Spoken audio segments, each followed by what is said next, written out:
You gotta love that. So we are here. The show is about to kick off, and we're watching the intro to the show at the moment. And in the intro, what would you expect?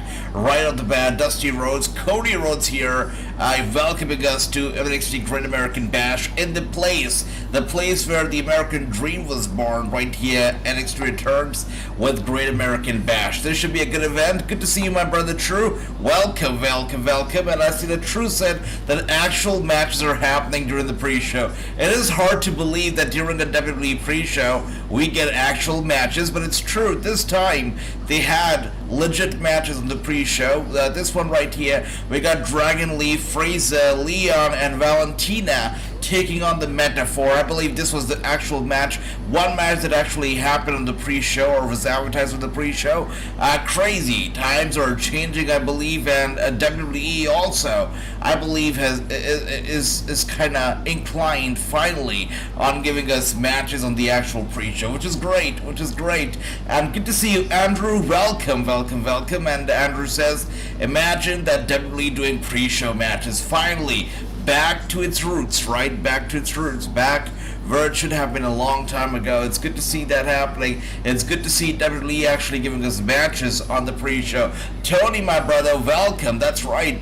Cody Rhodes opens the show. Of course, we saw his father, the first person to appear on the intro, his father's image standing in front of the Great American Bash Tron. Definitely the dream, the American dream lives on right here. And Olympic gold medalists in guys like Dragunov and guys like Carmelo Hayes, Tiffany Stratton. The American dream lives and flourishes tonight on the Great American Bash. It should be a good event. I'm excited about it. I mean, there are lots of matches to look forward to, so it's quite exciting. We got Carmelo Hayes versus Dragunov. We got Tiffany versus Thea Hale in a submission match. We got Roxanne versus Blair Davenport. It's going to be a good weapons match. We got Dominic versus Mustafa Ali and Wrasslinews for the North American title. We got Gable taking on Baron Corbin or Dumbass Corbin. And of course we got the main event. But let's see. Wait a second. Wait. Good to see you, Miss Carr. Welcome. Rats. A bunch of rats over here. Oh. Wow. The family. Alright, so we're starting off things with the family. That's good to see. Cool. Tony D'Angelo and Stax coming out over here. And it seems like they are going to be starting off the show. Of course, they are going to be fighting Mark Coffey and Wolfgang here tonight for the tag team championships. The family looking confident as they make their way out. And Stax has grown so much, developed so much, right? All from those days of 2 Dimes and Stax, where he was super irrelevant. Look at him now. He's got his own leather jacket. He's got his own hairstyle. He's got his own personality. Stax has developed so much. I'm watching him after a long time, and I can see a big transformation in Stax. It's good to see that. And Tony says Tony D and Stax. That's right. We got Booker T over here with Vic Joseph, of course, calling the action. And NXT Great American Bash, I feel it's going to be a good show. That's right.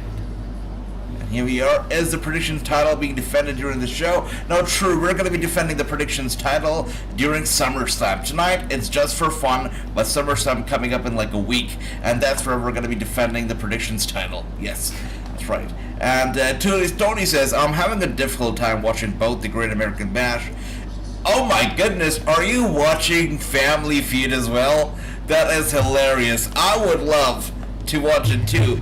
Actually, I'll try to find a stream to Family Feud because I love Family Feud so much. Okay, I can imagine why you're having a hard time. Yeah, I love Family Feud. But definitely, it's gonna be a must-see. Definitely gonna be watching it either now or later, but I will be catching up. Let me know how the show is going. Wait a second. Hey, Nigel, good to see you, brother. Welcome. We got Tony says, my prediction, Gallus retains the NXT World Tag Team Championships. I say, I feel like your prediction is my prediction here right now because even though I would like to see new tag team champions, I would like to see Tony D'Angelo and Stax winning the titles. yeah, I've got a feeling that it's going to be a retain as well in this match here.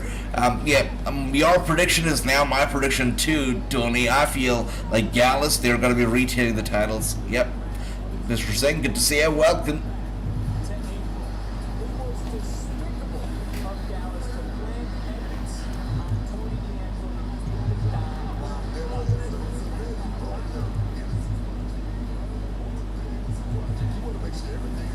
It's cool.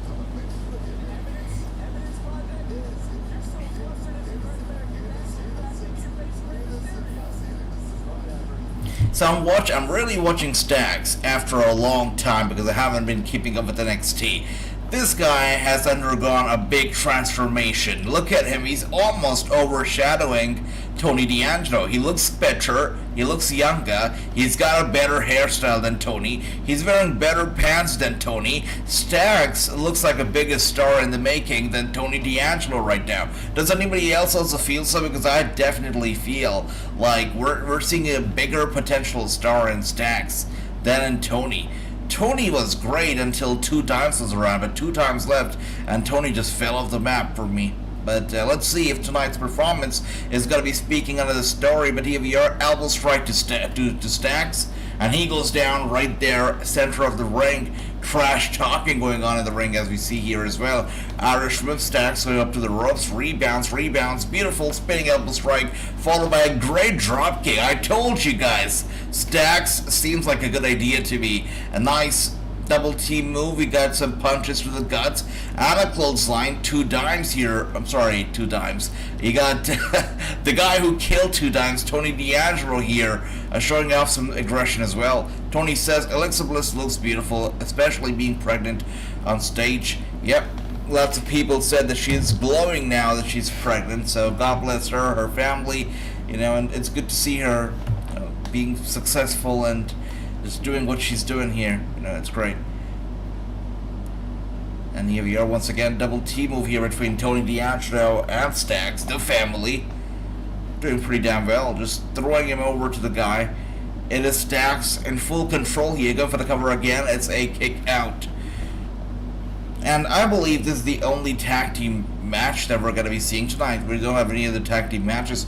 All we have are championship matches or one-on-one matches or triple threat matches. We don't have any more tag team title matches.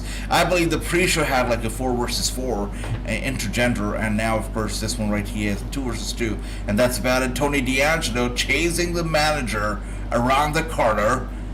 Oh my goodness, and he's been taken down by Wolfgang. Wolfgang with a clothesline, and Tony D'Angelo goes down right there. And Stacks here in the ring, still demanding control. I don't think he realizes the attack's been made. Wolfgang steps in and tosses him straight to the ropes. Stacks is down.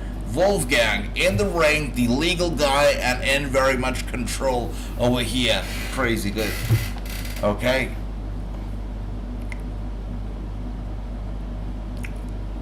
But I'm loving the whole, graphics over here. I'm getting the Texas vibe. It's great. Okay, and let's see. Wow.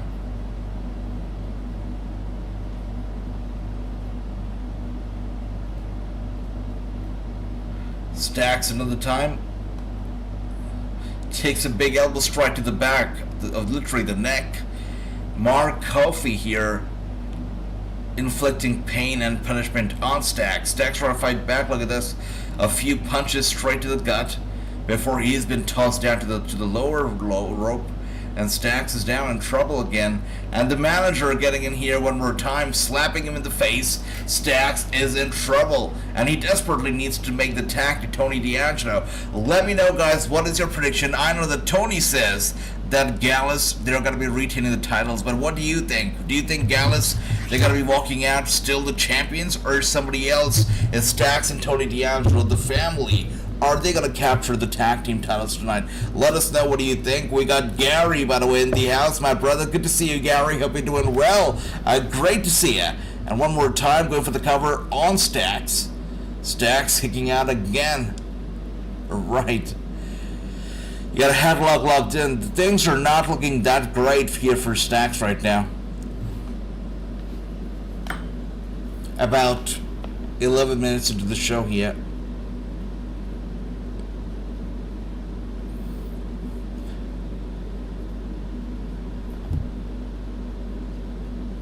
That's right. Jason, good to see you, brother. Welcome. It's been a long time, my friend. Great to see you. And he says, the family for the win. Papa Paul moves Gallus to the main roster.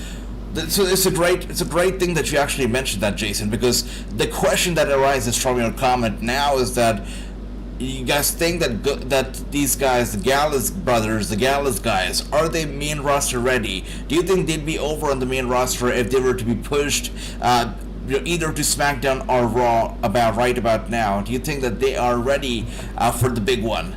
Let me know, what do you guys think?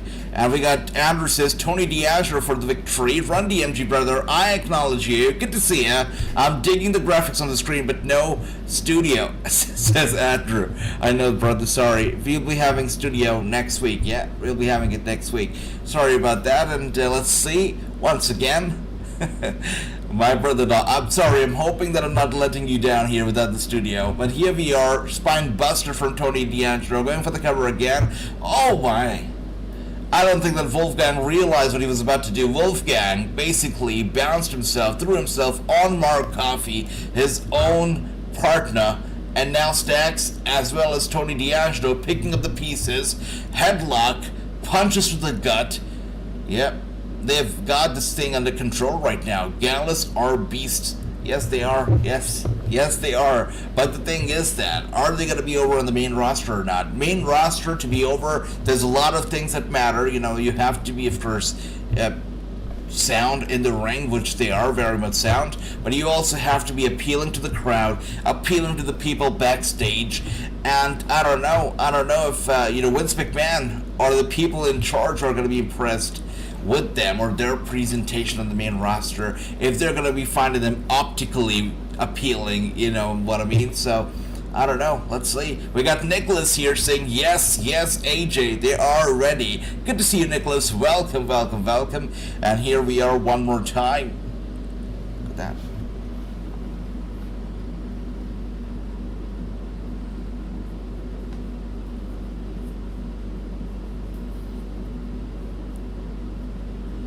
I think Tony D'Angelo could make it on the main stage, but not Stacks. Really, Andrew? You think so?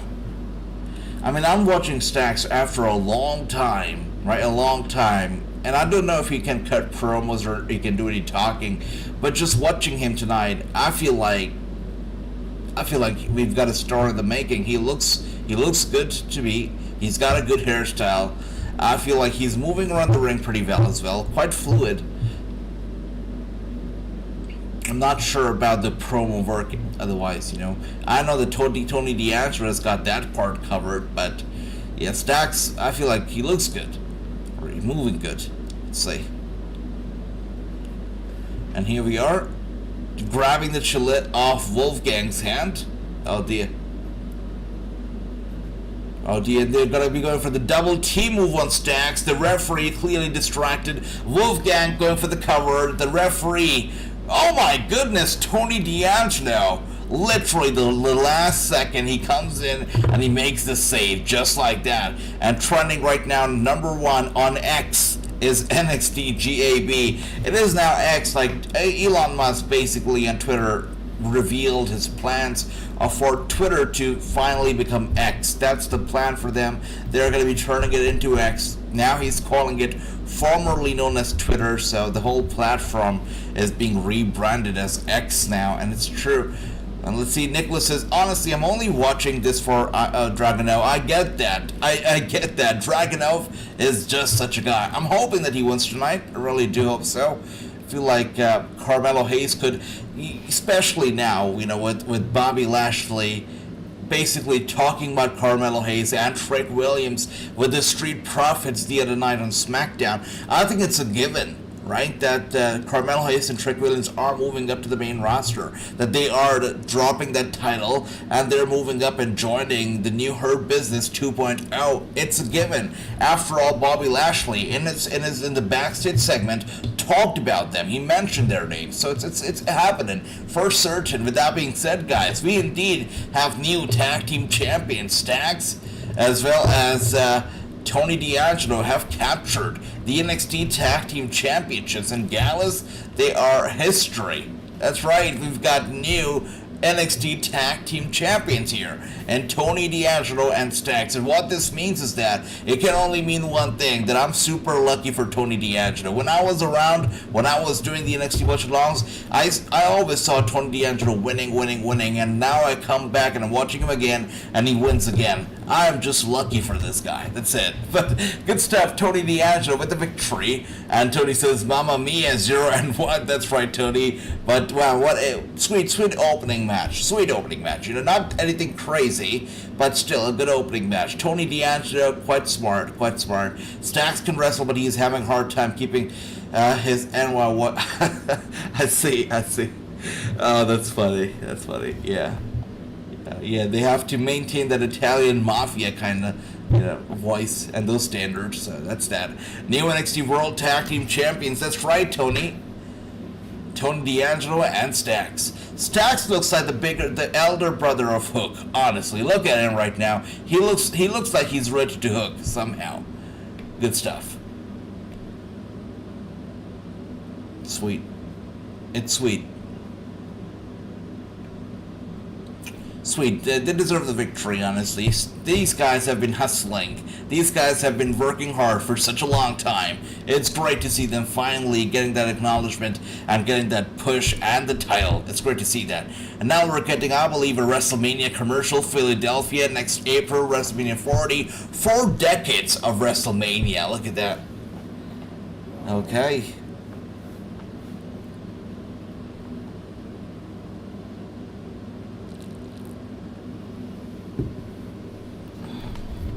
It's crazy.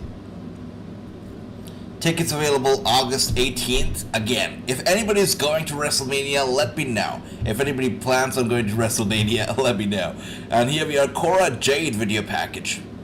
Cora Jade, of course, not on the card tonight. She's not wrestling tonight, so usually if a wrestler is not on the pay-per-view, they just give us their video packages to make it up for it, I believe.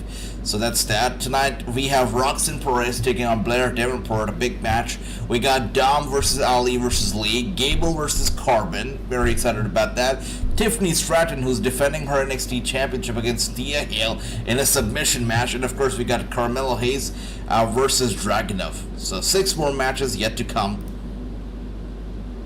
Let's see, what else do we have here? Looking at the time.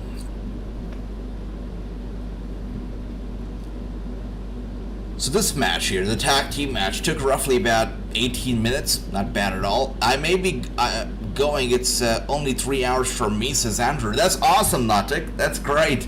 Now, I'll let you know if I go. You know, I'll get to know if I'm going or not by August.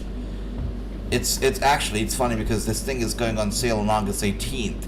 And August 18th is basically around the time when I'll get to know if I'll be able to go or not. So I'll let you guys know. And if I'm going, and if you're going, I say let's book the tickets together and let's get the seats together, because that'd be great. And HBK is already cooking. Tony says HBK is already cooking tonight. Tony, to that, all that I can say right now is let him cook. Let him do his thing. It's sweet to see that. By the way, coming up, what do you guys think is going to be the next match? I feel I'm going to be a little bit biased here because I want for it to be Gable versus Corbin, but I think they're going to make us wait. They're going to make us wait for it because, it's quite exciting to see how Gable performs. So they're definitely going to make us wait for that. I feel the next match perhaps is going to be Dominic. All the matches are great, by the way. All the matches that are taking place tonight are fantastic. So I think Dominic's going to be the next one. Stratton, you think it's going to be Stratton? Okay, Andrew. All right, hell yeah, I like that. Will be great. Everybody else also invited to join us. You guys should join us, indeed. It would be fantastic. Can you imagine, like us, all of us, or many of us, just being there at WrestleMania Access? It would be fantastic. All right. And here we are, Dragunov coming out.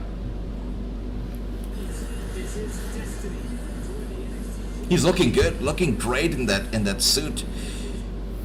Cody Rhodes should take note, Only because you look good in a suit doesn't mean that you have to wear a suit every single time. Like, Dragunov looks great in a suit. He doesn't wear a suit when he's in the ring. you know. There he is.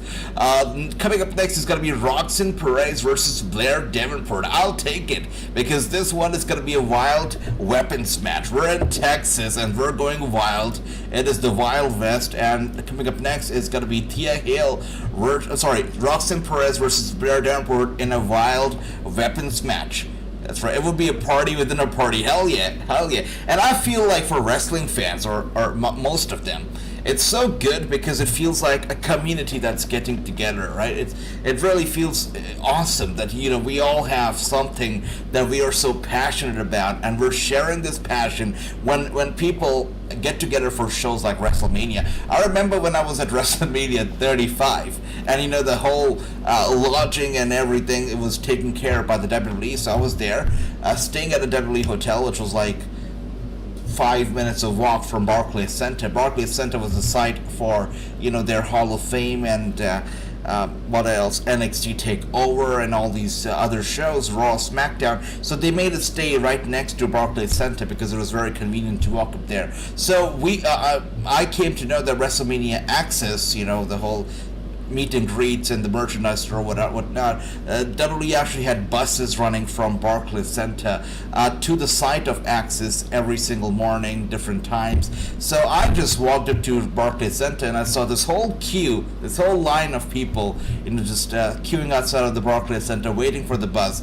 I also got there and stood in the queue, and all I heard about, you know, people talking about was Kevin Owens, was all these wrestlers, Drew McIntyre, Roman Reigns, and it felt so good because on a usual day you wouldn't hear people talking about Drew McIntyre, Roman Reigns in public, but it was great to, you know, be there, hear that, feel that connection. And then I got on the bus and I met a great father and daughter duo, wrestling fans. Super cool, super nice, and made so many friends and acquaintances just walking, talking. It's great. No, being there in person for these events with fans, it's awesome.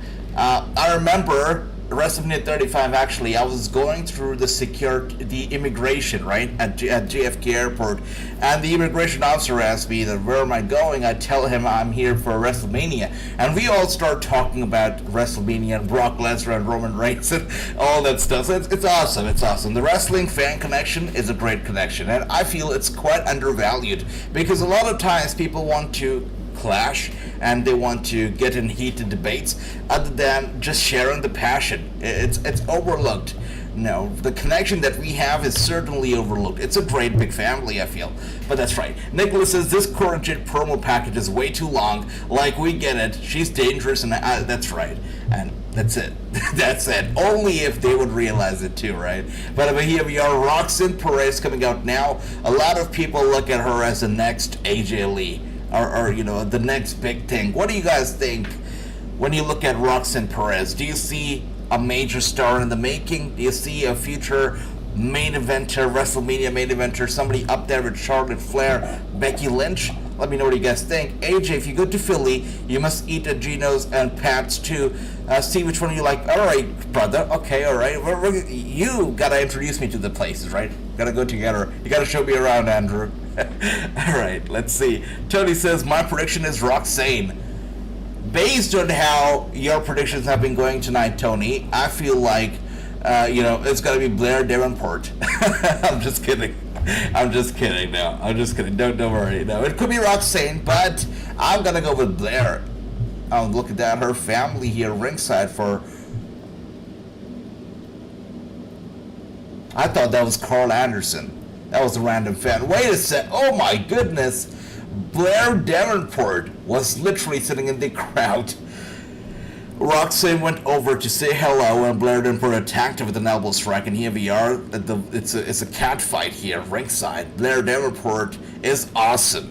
Is great. I love Blair, to be honest. I feel like she's got all the boxes checked. Who said it last night? Somebody compared her to Toni Storm. It was hilarious. But no, Jamie Hayter. Somebody said that's Jamie Hayter, but that is hilarious. The same hairstyle and whatnot, same hair colors. But I love Blair. I think she's fantastic. She was fantastic in UK and just as good right here. I think she could be the future. Only if she doesn't leave the company, that is. But she could be the future if she stays. Davenport for the win, says Andrew. I can take you but cannot eat there. Why? Okay, alright. So thank you for that, though, Andrew. We're going to have a great time. If we go, we're going to have a great time. And let's see what else do we have here. We got a steel chair now into the play. Roxanne running over to Blair, heading over with an elbow strike. She falls right down. Roxanne now flying down on Blair, taking her out with a beautiful dive. Yep, she's got the match in control. I see. Andrew, I cannot eat red meat either. I'm now basically a vegetarian, so I can't. Yeah, we can't go there, Andrew. We gotta change plans now. All right, so here we are. There you go. Roxanne showing off her dominance. Really. Let's see. And we have a we have a hater in the ring. I mean, Blair Davenport says Tony. That's right. And we've got a trash can in the ring as well.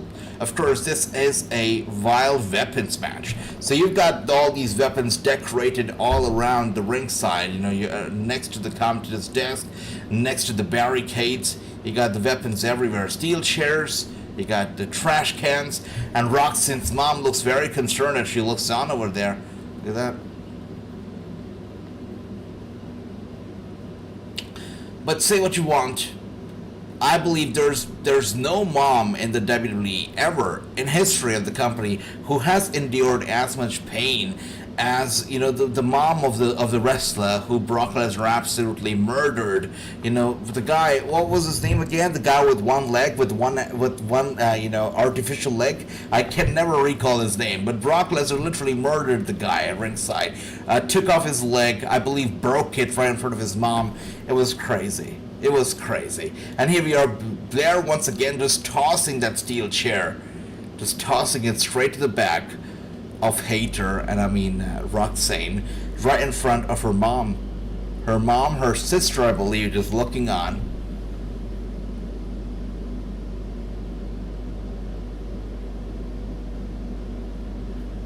It feels like her sister is kayfabing her tears. She's not even crying, but she's acting like she's crying. Okay. Zach going, thanks for that, Nicholas. That's right, Zach indeed. Zach's awesome. A few years earlier, I saw him, you know, doing a show, American Ninja Warrior. Awesome, with one leg only. He was standing on the stage, he took off his leg, and he did the whole obstacle course with one leg only. Crazy. Zach is the man with a very big heart. Lots of courage. It's awesome. And here we are. Look at that. Blair Davenport has Roxanne in the trash can, and she beats up the trash can over and over again. Her mom and sister looking quite concerned about the well-being of Roxanne. And of course, this Saturday, it's crazy because you can see in the lower right of the screen, it says SummerSlam is happening this Saturday, and it's crazy to me. This Saturday. How soon does time fly, right? Saturday already. It's got to be good. Might be wrong, but I think he threw him down the flight of stairs, and Lesnar laughed at him like a maniac. Yeah, Zach is crazy, and of course Lesnar is crazy. Yeah. Breakker versus Wagner tonight. No, brother, we're not getting that match tonight. We actually don't have Bron Breakker on the card tonight. Yeah, the main event is Carmelo Hayes versus Dragunov. That is the main event. And I was reading about, you know, about the hype and the preview for the show. And a lot of people, based on, you know, the reviews from a lot of people or previews from a lot of people, it seems like people find the main event kind of lukewarm and not very hot. They just find it lukewarm, and I don't get it. I mean, I feel like it's a pretty big deal. Carmelo, Dragunov finally winning that championship. I think it's a pretty big deal. It's pretty sweet, but I don't see that excitement in a lot of people, at least on social media. So yeah, maybe they were expecting a bigger main event. But one thing is for certain, in the main event, Carmelo is dropping the title. There is no way that Carmelo retains tonight. It's just not happening. No Bron Breakker. That's right, Randy Angie. No Bron Breakker tonight. I was also surprised. I'm not sure why he's off the card, but Breakker's off the card. You know, well, who else? Cora Jade is off the card.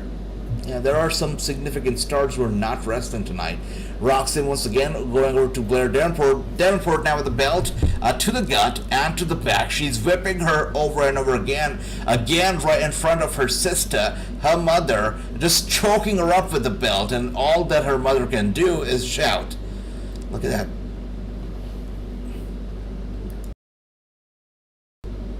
It's crazy. Andrew says Breakker will show up, so you think so? Okay. Okay, I wonder, what is he going to show up for tonight? Also wondering, what will be the next match? I feel like the next match now, after this one, has to be Dominic versus Ali versus Lee. That's what I feel. Let's see. We got, how many? 5 more matches to go, right?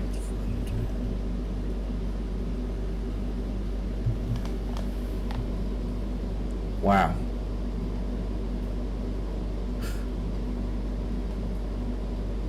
You know, Tony wasn't wrong when he compared Blair to Jamie Hayter. Was not wrong at all. Not at all. And what is that? Is that a bell? Oh, does that ring a bell, guys? Roxanne here with a bell, and she's beating her up, beating Blair Davenport up with that bell, and now with the whip. Watch her whip, watch her nana. That's right. Oh my goodness. Roxanne now whipping up Blair Davenport, and she's paying the price for her sins. There you go. Melo title, it has been lukewarm, says Run DMG. Yeah. I feel like people expected more from Melo. It hasn't been that way, but I'm for sure, brother, there's no worries. You know, I'm not worried about Melo's future at all, because after Bobby Lashley mentioned Melo and he mentioned Trick Williams, to me it's a no-brainer that Melo and Trick Williams are now being pushed to the main roster, and they will be joining Bobby Lashley and the Street Profits in this new Hurt Business 2.0. And if they do indeed do that, I think they'll be in the right hands, they'll be at the right place, and the Hurt Business 2.0 will be the new faction, probably even more popular than the Judgment Day. It's gonna be great. I cannot wait for it. I really cannot. I hope that they don't screw it up, because right now it seems like it's such a good idea. So let's see. I think Steveson is next, says Andrew. I'm not gonna complain if he's next. By the way, did you guys realize that they're still using, you know, in the promotional materials, they're still using his image with the turtleneck. Literally, this is what they're using to promote his matches. This image of his in a turtleneck. Alright. Just wanted to put it out there. Okay, and once again now with a whip to Roxanne. Roxanne spent a lot of time stacking at the table, but she's still not giving up. There you go. Even after being whipped, she's sending Blair Davenport back first into the ring apron. The edge of the ring, straight to the back. She tosses her opponent into the ring and now is climbing the top turnbuckle. You don't do that. You don't toss your opponent or roll them inside the ring only to follow them, and that too, you know, go to the top turnbuckle. It's not a good idea. Gives them a lot of time to recover. So that's that. Roxanne down again. Blair Davenport just stacks up those chairs in the center of the ring. I believe German suplex into the steel chairs is crazy. It's not gonna happen. It's not happening. That's right. Did not expect for it to happen. But Blair was sent headfirst into the top turnbuckle. She's all dazed, all dizzy. Roxanne now looking to pick up the pieces. Oh my goodness, Blair grabs her. Nice reversal. She just saved herself from being tossed into the chairs. That's sweet. And now she's looking to... Oh my goodness. Oh wow. Blair sends Roxanne straight into the dumpster, into the trash can. Holy crap. I get he won a gold medal, but we already seen a superstar, so that already think he needs another pitch. Exactly. That, you know, and that was sweet. The whole gold medal stuff, I think it would have worked better if he would have made his debut a year ago. It's been a bit too long now already. What, did he win his gold medal in 2021 or so? It's been quite some time now. So that thing is no longer hot. They really have to do something. I mean, I still understand, you know, they still talk about Kurt Angle and they still call him the Olympic gold medalist. But as far as Gable is concerned, he needs something more than that. He just cannot be the Olympic gold medalist only. He needs more than that, I feel. And here we are, just like you said, we've already seen that in wrestling. We already have an Olympic gold medalist. We need something else right now. And Blair now on the apron, as well as Roxanne here. What are they going to be doing? Now somebody is going to be going through the table. Of course, the table is stacked up ringside. It's not going to break itself. Somebody has to go through it. I've got a feeling both the ladies are going to be going through the table at once. Yeah, I'm pretty certain about it. It's got to be both the ladies, not one. Wait a second, Roxanne just drops. I don't know if that was meant to be, but Roxanne just drops. And she pulls Blair as well, and she drops as well to the floor. Wow, Roxanne with a knee strike to the head of Blair Davenport as she was literally resting against the steel steps. She grabs her by her hair, pulls her up, and is now laying her on top of the table. Wow. The action is very up and close for those fans ringside and for the mother of Roxanne. So, high-risk maneuver. It would suck if Blair would get out of the way, but I don't think she will. And there you go. Roxanne goes flying down on Blair Davenport, breaking the table in two halves. And with that being said, wow, what a great table spot. Blair in trouble. Roxanne throws her into the ring again. Crazy match.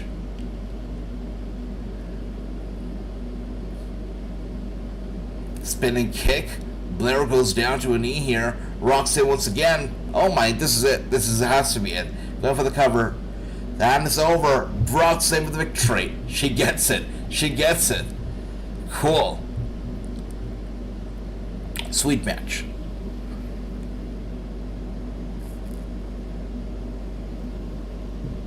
You're right, Tony. We're equal now. You're 1-1 and I'm 1-1 too. We're all on the same page right now. That's right. Roxanne with the victory. Good stuff. Good stuff. Roxanne Perez gets the job done here tonight. Cool. Clay, good to see you. Welcome, welcome, welcome. And Clay says, "What's up, AJ? My power went out last night." Oh, I see. It's lovely you ate pizza. I love the pizza. Love pizza. All right. Andrew with the 1-1 as well. Gotta love that, brother. We're all on the same page, basically. So Roxanne and Blair Davenport is also done for. Let's see what match is going to be up next.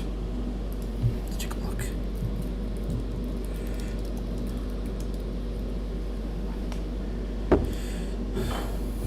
So what matches are we left with here? Let's see. We are now left with... Wow. It's a fast show, guys. We only have 4 more matches to go. This show is fast. It feels fast. So I take it's a 2-hour pay-per-view, yeah? Alright, cool. So, next up, I believe we've got, I think it's going to be the triple threat. But my brother, Nautic thinks that it could be Gable versus Dumbass Corbin, or Bum-Ass Corbin. We shall see. And Nicholas says, I just realized that they were trying to replace Corbin and then completely forgot about it. Oh my goodness. Yeah. Corbin. I don't even know what happened with Corbin. So it seemed to me that he pissed somebody off backstage and he was just made fun of every single week on TV when he was on the main roster. NXT now, he's doing some stuff with Gable. Let's see how this match is going to turn out to be. I think Gable is just going to squash him and going to win the match. You can't expect Corbin to win this match, right? At all. It's not happening. It's also funny, you know, if you think about it. It's quite ironic that Baron Corbin was the guy who retired the last Olympic gold medalist that WWE had, right? And now Baron Corbin is going to be the guy who will welcome the next generation of Olympic gold medalist WWE star. It's crazy. Quite ironic if you think about it. Very ironic. Alright. See, we're now getting a video package with Carmelo Hayes. You can't tell me that this match is happening next. They are not giving us There's no way they're giving us the world title match in the middle of the card, right? There's no way. There's no way. This has to be just a video package for Carmelo. That's it. No way. Really? No. Oh my goodness. We're actually getting, and I feel like this speaks volumes about Carmelo's reign. And you know, we got Ron DMD saying that Melo's title run has been quite lukewarm, and the fact that the match is being placed in the middle of the card, I believe, also proves that it's been lukewarm. I'm surprised that the world title match is taking place in the middle of the card, and if that is so, I'm just assuming that Gable is main eventing tonight. That's just an assumption, you know. Oh, it's not the main event?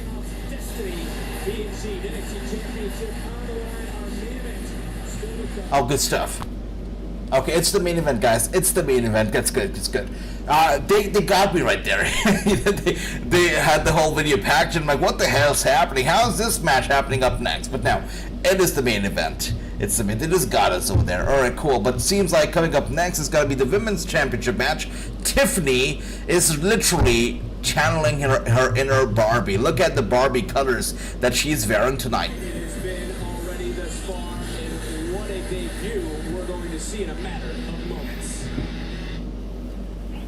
I don't know how he did it, but Andrew was right. It is Gable Steveson indeed, the Olympic gold medalist who's making his debut up next.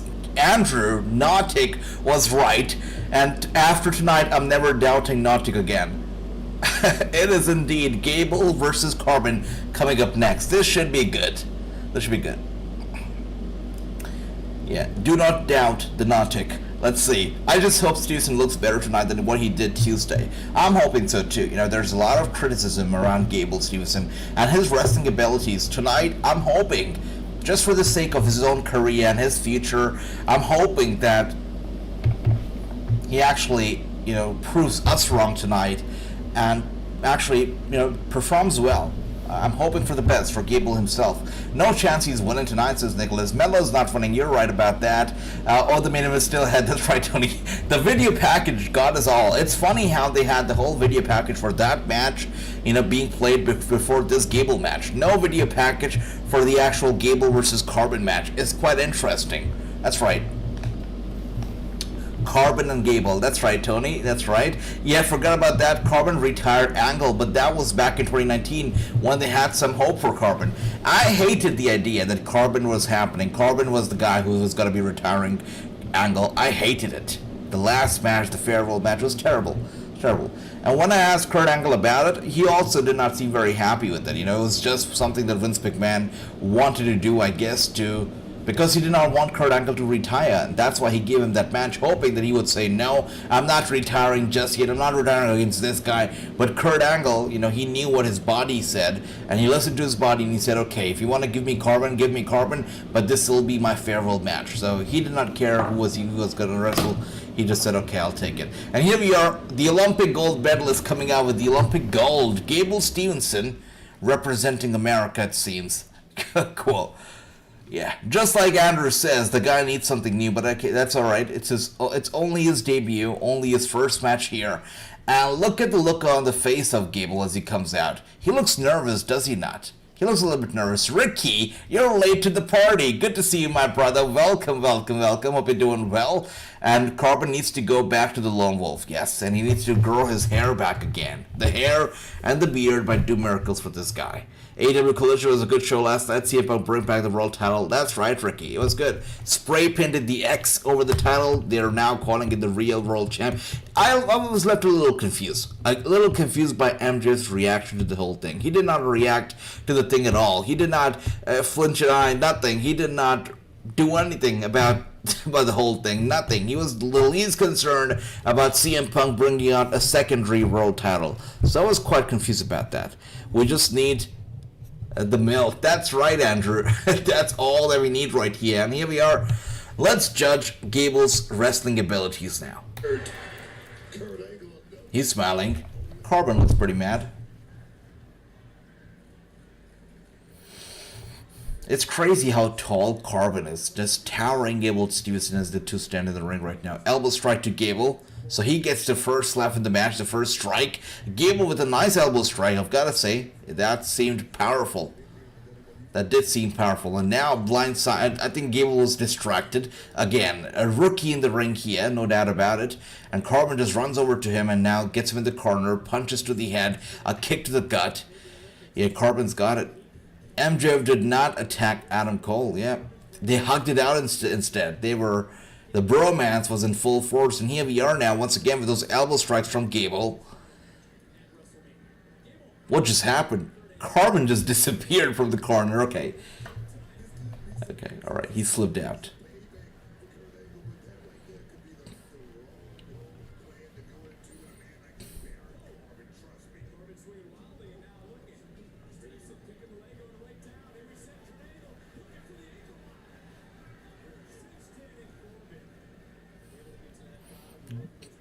Did we have a slip up over there? I feel like Vic Joseph said Kurt Angle instead of Gable. Gable now with a... Wow, that was quite risky, but okay. We went for a German suplex over there, ringside on Baron Corbin.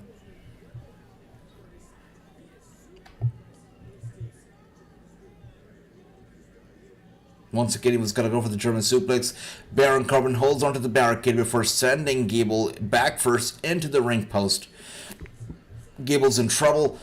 Head first into the ring post now. He goes down. Yes, Steveson is in trouble right now.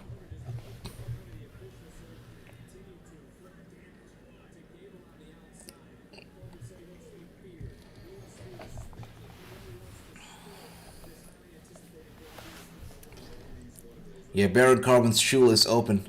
He's got to tie those laces. Anyways, one more time, shoulder first into the ring post. Gable in trouble. Yeah, that suplex was rough. Yeah, everything about this. I mean, I'm just watching him. Kind of reminded of the Ronda Rousey debut, right? They kept her action very limited, kept her to a tag team match for that very reason, so that she couldn't be protected in the match. She could look good and be there for the big moves and whatnot. I think that they should have done the same for Gable. Of course, it's his debut, NXT. Not as many people watching it, obviously. You got a limited audience. But on top of that, his moves are quite limited. He's not running around. He's barely walking. Just standing in one position most of the times. And yeah, it's slow. It's slow. And very limited moveset so far. Good to see you, David. Welcome. Brooklyn Joker is here. Good to see you. And Brooklyn Joker says that he is going to SummerSlam. That's sweet. This Saturday. Hope you have a good time. David, once again, happy birthday. Belated birthday to you. Good to see you. Welcome. Great to see you. Baron Corbin once again lifts Gable up on his shoulders. A lot of these pro athletes come to wrestling thinking that, okay, wrestling is going to be a walk in the park. It's going to be nothing. We got it. And then they realize it's not as easy as it maybe sounds to them. And I feel like Gable Steveson is a perfect example of that. Olympic gold medalist, possibly thought the same. But yeah, it's not a walk in the park. It's not. You're right, Andrew. This is just the first match, Of course, it's okay. It's okay to be green. It's his first match. It's okay to be nervous. I feel like we're going to see him grow. He's going to be in NXT for a long time, I feel. He's going to have to work his way up the card. And, yeah, I can imagine. I mean, a Gable Steveson who's actually good in the ring, he can actually have great matches with the likes of, Bron Breakker, NXT, or even some main roster stars. It's only that he has to get better first. Yeah. Yeah, it's not a great match. But okay, Gable is not pro. He is called... I see, Andrew, okay. Let's see. Money Badger, good to see you, brother. He says, this new Corbin look reminds me of a skinny Kane. That is funny that you mentioned that. From late 2000s, I believe. 2008, 2009. The Kane who was recently unmasked and wearing the black and the red pants. Yeah, I get what you're saying now. Without the tattoos, by the way. Without the tattoos. So, the tattoos and, the skinny part is the only difference. You're right. That's so funny. Can you imagine Gable joining the Alpha Academy? Oh my goodness, it would be nice. That would actually save his career right now. He's great on the mat. We don't really know how he's in the ring, says True. Yeah, we're actually watching him right now with the belly-to-belly suplexes over and over again. 3 of them. So when he goes for his, suplexes, he's not that bad. His elbow strikes, not that bad. But again, they're just... His moveset is quite limited right now. They're obviously protecting him. He's not running around the ring at all. He's going for those limited movesets. That's it. It's his first match, and it shows. That's all I can say, I believe. But the good thing is that WWE realizes his limited ability in the ring, and that's why he's on NXT, not the main roster.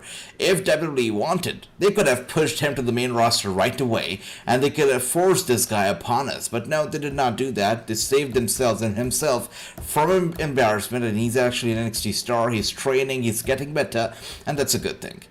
And Brooklyn Joker says the Godfather Father and Baron Corbin's a tag team. Oh my goodness. I don't know. Let's not ruin the Godfather's legacy by pairing him up with Baron Corbin. Let's not do that. Money Badger says, I kind of wanted Corbin in the Judgment. What? Okay, Money Badger. Alright, I see it. I hear you. Okay. And they're brawling ringside right now. We got a bunch of referees trying to separate these two. But why?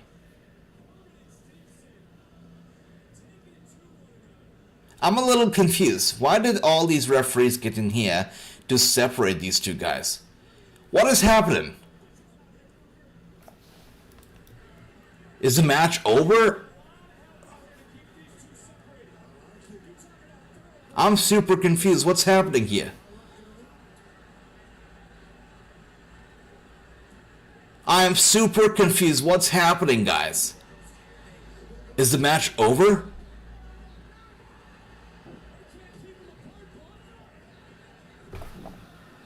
What is going on right now?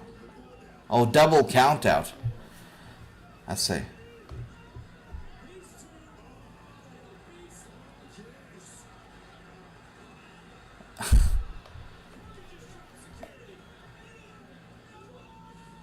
Wow.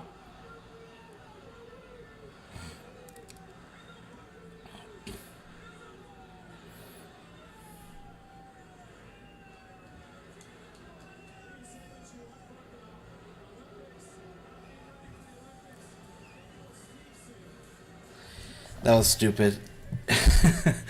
The amount of referees that came in here to basically separate the two was such a turnoff to me. Why do we need that? They were literally wrestling here tonight. It was not a random episode of NXT where they were cutting promos or just meeting for a face-to-face. They were wrestling here tonight, so we did not need so many referees here. Also, things did not get as ugly that we needed so many people to separate the two. There was no blood. There were no weapons involved. We did not need so many people. That was a total turnoff.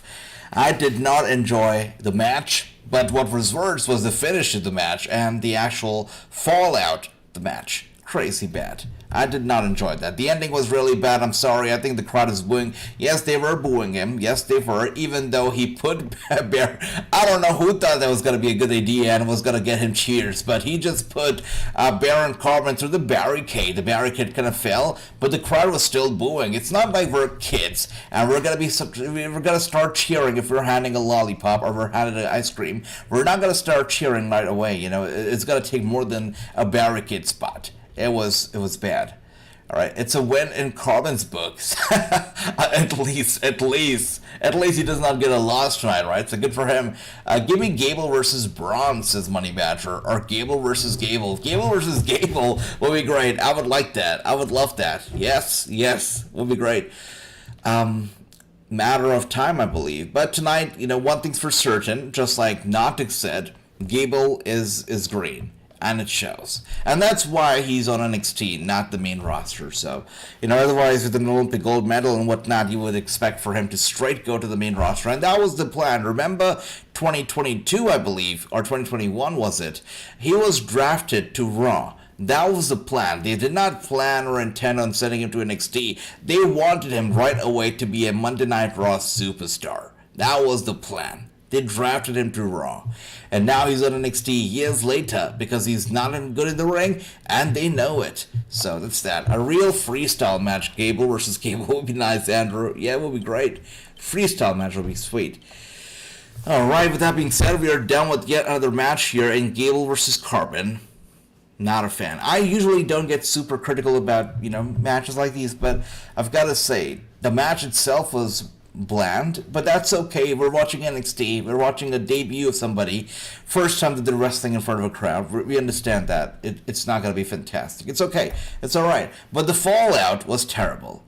I feel like they thought, okay, if you get a bunch of referees and crew members over there, you know, the scene's going to look chaotic and it's going to be very hyped and the world's going to be talking about it. But no, there was no reason for them. I mean, correct me if I'm wrong, guys. I felt that there was no reason for so many referees to be out there. No blood, no weapons, really, nothing brutal. For so many people to get in there and separate the two. They were not even hitting each other with like a series of suplexes or something else. Nothing like that.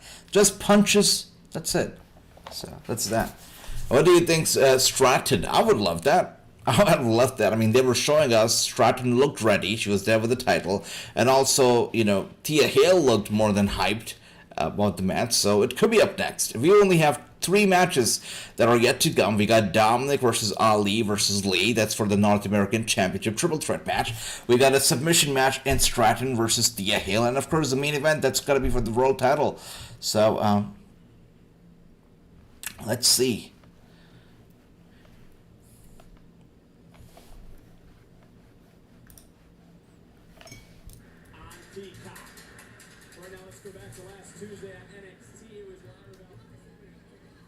Oh.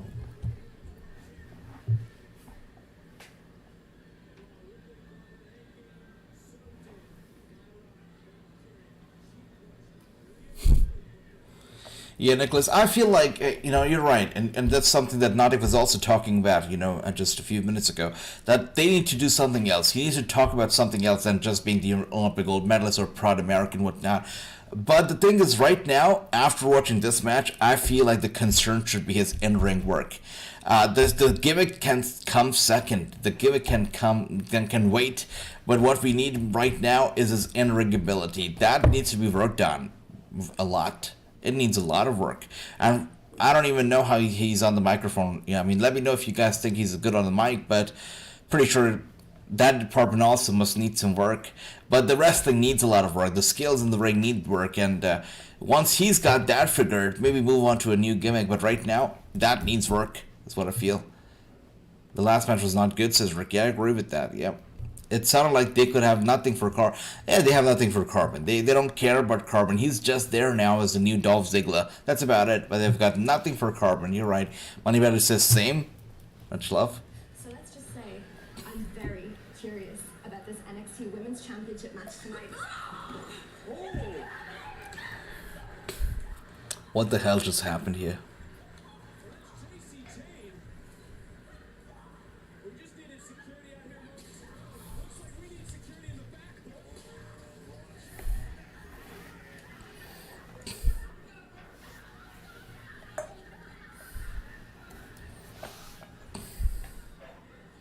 Oh, there you go, Rhea Ripley laughing as they walk past by. Cool. So, up next, are we going to get that Dominic triple threat match for the North American title? It could be. And Gable needs a mouthpiece. He sounds scared of the microphone.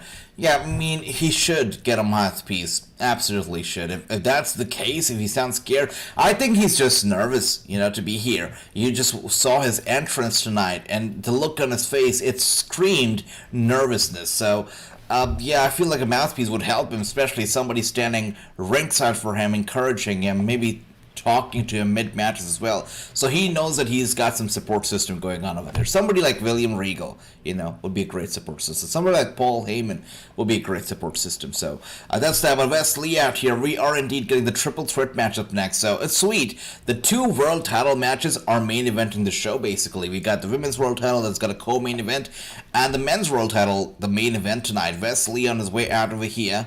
Crazy. He's had a crazy journey in NXT, you know, from being in a tag team to be a solo competitor to winning the fans over. This guy has had quite a journey here on NXT. North American title match is up next, says Tony. That's right, brother. That's right. Dirty Dominic is gonna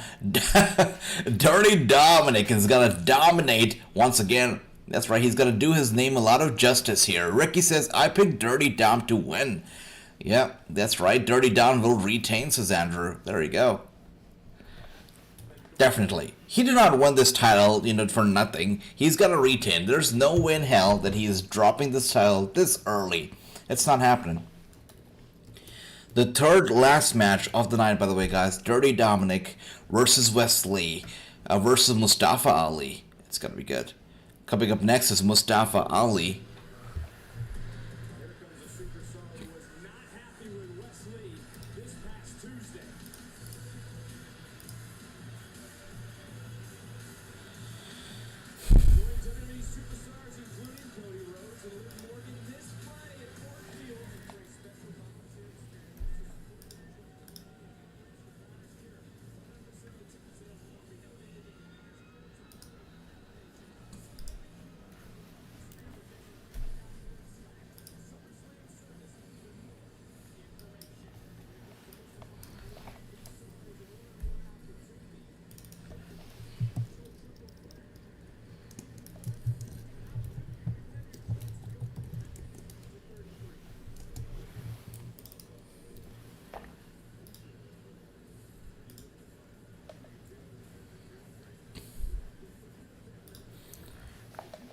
All right, we got Anderson's House of Purple is too hot for him to lose. Absolutely. He's not losing, brother. You're right. And what's with a female trying to fight each other at the moment? Derp says Money Badger. For 1 second, I thought it was Roxanne again. No Roxy. She had a great match, so she's gonna rest, relax in the back. And coming out now is Dirty Dominic with the mommy, Rhea Ripley. Of course. The House of Purple is a faction of champions and potential champions. AJ, you think Roxanne getting called up after SummerSlam? I feel like it's about time that she does get a call up. It could happen, but I know one thing for certain. The one person or two people getting called up are definitely Carmelo Hayes and Trick Williams. They are definitely getting called up. They're going straight to SmackDown, and they're joining the Hurt Business 2.0. It's going to be the faction of SmackDown and WWE, you know. House of Purple, they're already running Monday Night Raw, but the Hurt Business 2.0, they're going to be running SmackDown once Trick Williams and Carmelo Hayes go up there and join the Hurt Business. It would be great. And Tony says the House of Purple always wins. Always. That's right. And here we are now. We got Rhea and Dirty Dominic with some chivalry on display. I was caught. Wow, I'm surprised. The kid proving to the world that chivalry is not a thing of the past. Good stuff. Dominic here looking confident. Money Batter says Mustafa looks like Sabu to me. A Sabu to me. That's funny. All right. Let's go.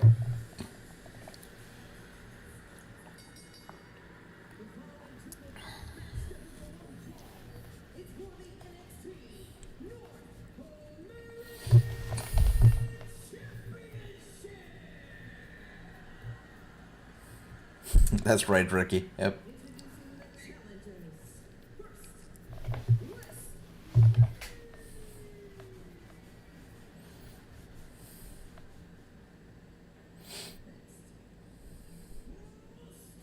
I don't know, this guy Wesley looks promising. He's great in the ring, but I just think, what is he going to do on the main roster? Where is he going to fit on the main roster? There's so much competition, right? Much like Mustafa Ali, who was lost on the main roster, I'm afraid that Wesley is going to suffer a similar fate.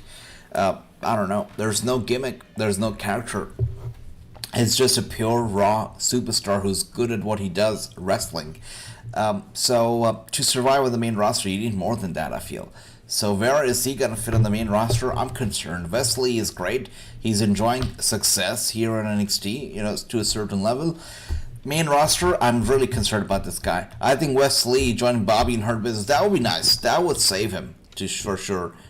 To be honest, that would be like amazing for Wesley. But I doubt it. I really highly doubt it. I really, really doubt it. Mommy, that's right, Money Badger, that's right. It's fun to see the D game title versus a Den game title, that's right. Let's go.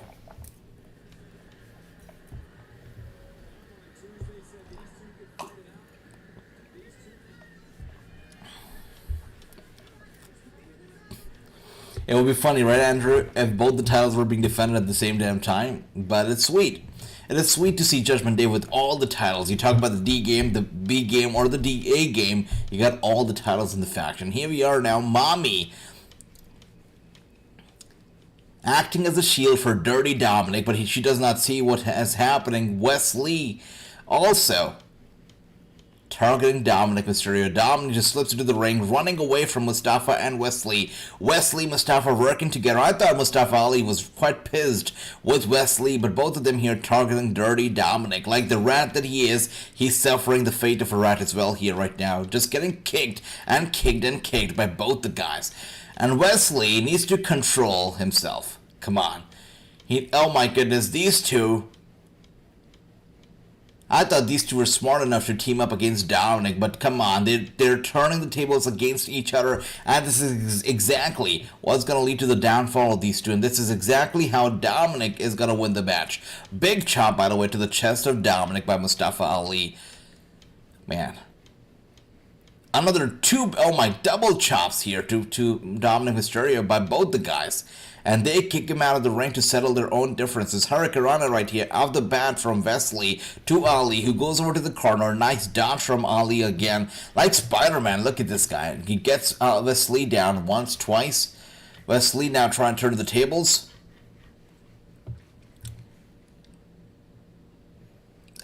Truth says, hell, Rhea should be in the Hurt Business. She would fit in. She would fit in so perfectly. But of course, she's already in the House of Purple, or the Judgment Day. So that's not going to be happening. But I feel like, to Truth's point, I feel like the Hurt Business this time around, they need a female wrestler to really make it a complete faction. Of course, the one lady the name that comes right to my mind is Bianca Belair. She would just fit right in. Already got her husband in there, so why not? But I feel like they do need a female or two females in the Hurt Business this time around. Maybe not right away, but later on, they need to have females on the whole faction too. But let me know what you guys think about that. Men, that dominant title is big versus the beautiful women's title. I see, Andrew. Okay, I told you I'm a little slow with the jokes, but here we are now. Mustafa Ali throwing Wesley over the top rope. He holds onto the rope, hangs on the apron. Mustafa Ali grabs onto the hair here. Wesley with a nice shot. All this is happening in the ring here, while Dominic just relaxes and recovers and rests ringside. And here we are now, picking up the pieces. He comes on here, running over to the guys, and throws them both off the top turnbuckle, tossing them to the ringside floor. Dominic, there's a reason why they call him Dirty Dom. Look at that. Rhea Ripley looking on proudly. We need a Punk versus MJF, says Money Badger. Dominic title is blue. I see. I see. Oh dear.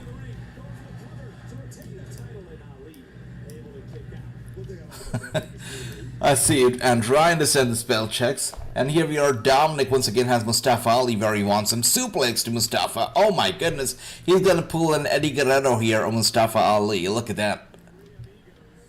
The three amigos indeed here from Dirty Dominic. Wesley. That's two. Now he's got a, alright, three amigos now on Wesley. There you are. That's the second one. He's gonna go for the third one right here. Oh my goodness. Is he gonna... Oh wow. On both of them at the same time. Is Dominic gonna be able to do it?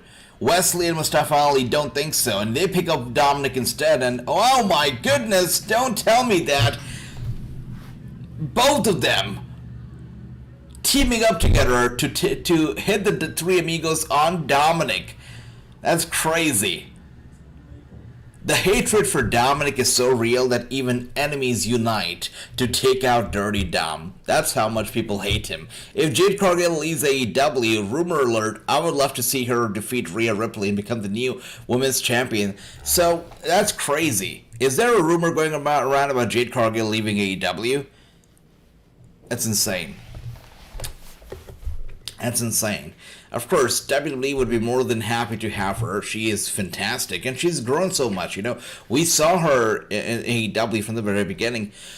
We've seen her grow as a talent, get better as a entertainer, as an in-ring performer. We have seen her grow and develop. So, it would be crazy to see her leave AEW if that's even true. Alright, if the rumors are true, that'd be crazy. And I know that WWE would be more than happy to have her because you got some big potential matches in there. You got Rhea Ripley versus Jade, you got Charlotte versus Jade, you got Bianca versus Jade, you got some big matches there. But again, I don't know if that's gonna happen because, I just cannot envision right here, this lady Jade Cargill leaving AEW and Tony Khan just letting go of her so easily.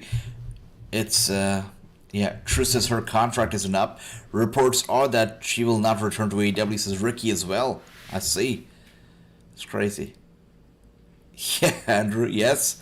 And here we are. Ricky says, yes, AJ, I'm hearing that too. I see. Okay. And Mustafa Ali now. Oh my goodness, tremendous DDT. Is he okay? That almost felt like he broke his neck or something over there. That was a great DDT on the top for Mustafa Ali. Dominic was going to go for the elbow strike to break up the cover. Mustafa Ali a bit too quick here. Gets out of the way. Dominic goes and hits that elbow strike, elbow drop to Wesley. Wesley is down and out. It is now Dominic and Ali fighting in the ring here. Kick to the head of Dominic. Dominic dizzy, dazed. Mustafa Ali takes him down again. Shucky ducky quack quack. That's funny. She said she's not in a rush to return, sister. Let her do her thing. I believe she was also accepting or trying to look at some Hollywood projects. That was the last that I heard about Jade Cargill, so she's trying to test the waters, I believe, even outside of wrestling. That's okay. That's alright. More power to her. And here we are. And Jade had been like wrestling. Oh my goodness, is he? Oh, he's biting on the thumb of Mustafa Ali. Ali able to get away finally, but Dominic hits him with a drop kick right there. Nicholas says they've never had anything for Jade despite the streak and the title that she had. Jade Cargill, she can take time off, says Ricky. Yep, that's what she's doing right now. Dominic now was gonna go for the 619 on Wesley, but Mustafa Ali hits him in the head. Super kick, followed by a super kick to Wesley as well. What is Mustafa Ali gonna do? Both the guys just dangling off the lower rope. Oh my goodness. Is he going to go for the coast to coast? What is Ali looking to do here?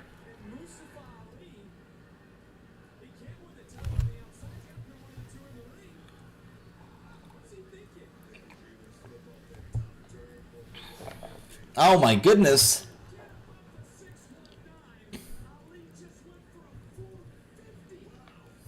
That was a mistake. He went for the 450, but I believe Dominic was able to get out of the way, and so was Wesley. Ali went for the 450, and he went chest first into the edge of the ring, and Ali is down. He took the most out of that impact, right? He took the most out of it. Poor guy. He's out. He's out. And Wesley and Dominic saved himself by an inch or so. That's right. Rhea Ripley once again concerned. Dominic goes for the cover. A roll-up on Wesley. Wesley kicking out. Wow, kicks, boots straight to the face of Dominic. Dominic now rolling out to safety, dropping over to the ringside area. Wesley, I believe, is going to go for a dive, which he's going to regret. Oh my goodness, maybe not regretting it at all. There you go, nice dive. Very quick dive to the outside here. Dominic taken down. Rhea Ripley now. Oh my goodness, she was about to get physical herself here with Wesley. She was about to go hit him, but Wesley was able to dodge it very quickly and roll back into the ring, into safety. That's crazy.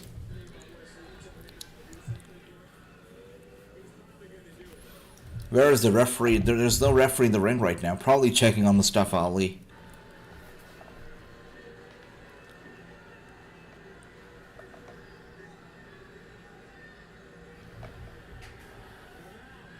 Wow. Quite impressive. Did you guys see how Wesley just went over Rhea Ripley? That was surprising. The guy can fly. Oh my. Samoa Joe might have defeated Gravity last night, but Wesley defeated Gravity tonight. That was impressive. Zane, good to see you, my brother. Welcome. Hope you're doing well. I see. I hope you're doing well. I hope you're having a great night so far. This is going to be a quick show. We only have 2 more matches to come. Oh my goodness. Rhea Ripley just put Wesley to the table. You don't piss off Rhea. And she just showed it right here. She put Wesley through the table. Rhea Ripley. Oh my god. Oh my god. Oh wow. And she throws Wesley into the ring for Dominic to pick up the pieces. Dominic just goes straight for the cover, but Wesley kicks out. After watching what Rhea Ripley did to Wesley, even though Dominic is known as the Dom, I'm pretty sure he's actually the sub in this relationship. That is crazy. Rhea now... Oh, that's how big of a loser this guy is. Rhea Ripley tosses him the title, but Dominic just slips up and, fails to grab the title. Now hitting Wesley in the head with her women's championship. He goes for the cover. Oh, Wesley still kicks out. That's crazy. How are you kicking out of all these moves here? That is insane. How is he kicking out? Now, after going through so much and still kicking out, is Wesley actually leaving with the championship? Oh my god, AJ, I can only be on chat so I can see the show on the website. Alright, my brother Money Badger, you're awesome. And Kevin says, do you think WWE overexposes the Judgment Day? Kevin, good to see you. Welcome. I feel like, yes, I did feel it at one point, but, just considering how the Judgment Day has been performing and, how well the fans are receiving them, it seems like they're doing it for the right reason. The Judgment Day is over, and they're making the most out of it. It's a long-term storytelling with the Judgment Day, and as well as the Bloodline, and WWE is using it to the full force, full effect. Yeah. They are able to pull it off, they're able to pull it off. And here we are, Dominic now goes hard on Wesley, going for the cover, and he gets the victory, finally. While Wesley fought like a champion, though. There's no shame in losing this match because this guy fought like a champion. Great match indeed. Wesley, even though Dominic is the one who retained, but Wesley is the real star coming out of this match, without a doubt. And Ricky with the question, was Ali hurt? I don't think he was hurt, brother. I think he's fine. He's fine. Rhea is stealing the show, says Tony. Yep, absolutely. Again, even though Dominic won, Wesley came out strong tonight. He went through so much. He went through the table, title shot to the head, whatnot. He flew over Rhea Ripley, defied gravity. This guy, Wesley, literally stole the show tonight. Cool stuff. Ricochet and Wesley need to be a tag team in WWE. Oh my goodness, that's a good idea. Holy crap. Jason comes in with a fantastic idea. This probably is even better than Wesley ever joining the Hurt Business. These two would just set the whole place on fire. You're right. Oh my goodness. That's crazy. From the Rascals in WWE. I would love that. This needs to happen. I don't know if anybody's reading this right now, but Jason is so right. Wesley and Ricochet need to be a team. And that's it. Just be a team. It would be crazy. And you know what? I would love, and I know that he's with Impact Wrestling, is probably going to stay with Impact for a long time. They love him. He loves Impact. But only if Trey Miguel would also join this team. And we get a trio between Trey Miguel, Ricochet, and Wesley in WWE. Whew, that would be fantastic. I would love that. But Ricky, that's right, Ricky. Dominic gets the job done. 2-1-1, says Tony. I like that. Yep. I guess we're all on the same page here. This is the same score for everybody here tonight. Tony, thanks for keeping track. Mr. Singh, we'll see Axiom ever in the main roster. Being the next Sin Cara is not a good thing. Sin Cara did not have a good legacy. Every time people think about Sin Cara, you think about all those botches, you think about all those jokes, all those memes.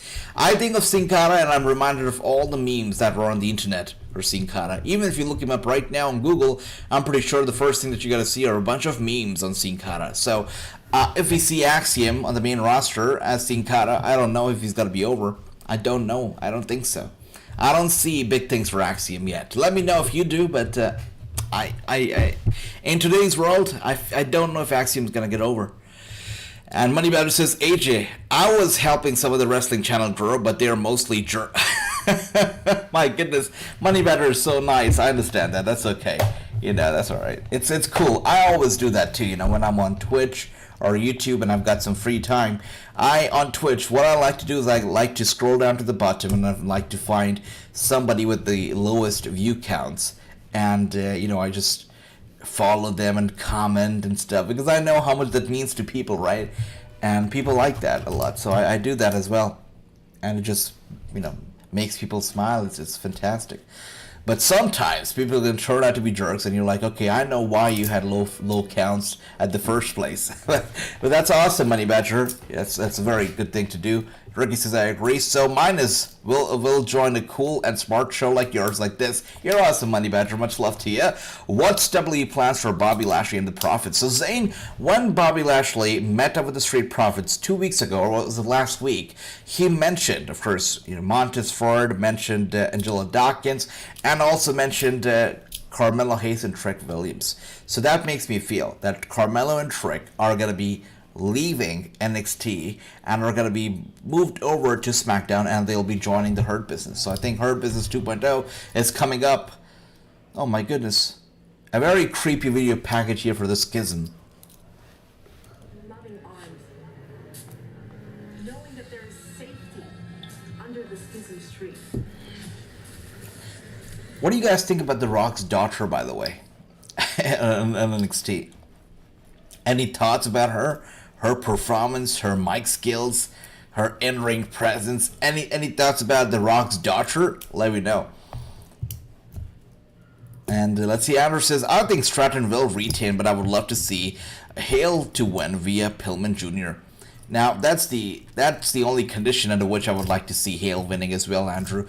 Ever since you mentioned that, when we were talking about it, I have been really awaiting that too.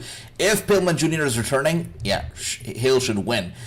But if that's not happening, there's no reason for Tiffany to not retain tonight. So I'm with you here.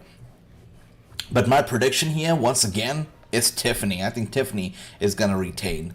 Andrew says, not good at all. Not good at all. Has she done anything, says True?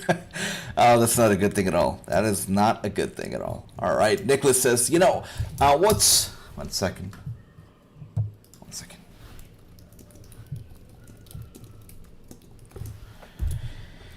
All right. So, the one thing about, The Rock's daughter is that she joined the company, and she basically adopted this ring name, Ava Rain, right? Ava Rain is what they call her. And the one reason why she said she's not taking up the name Dwayne Johnson, the last name Johnson, or anything similar to The Rock, is because she doesn't want to be living in her father's shadow. She wants to make a superstar of her own, and she wants to pave her own path. But the truth is that everybody's got to be calling her The Rock's daughter, because she literally is The Rock's daughter, and you cannot run away from that fact. Even though if she wants to call herself Ava Rain, more power to her, but I don't get it. I mean, if your father is Dwayne Johnson, I feel like she would have been better off calling herself A. Johnson. Look at Charlotte Flair, right?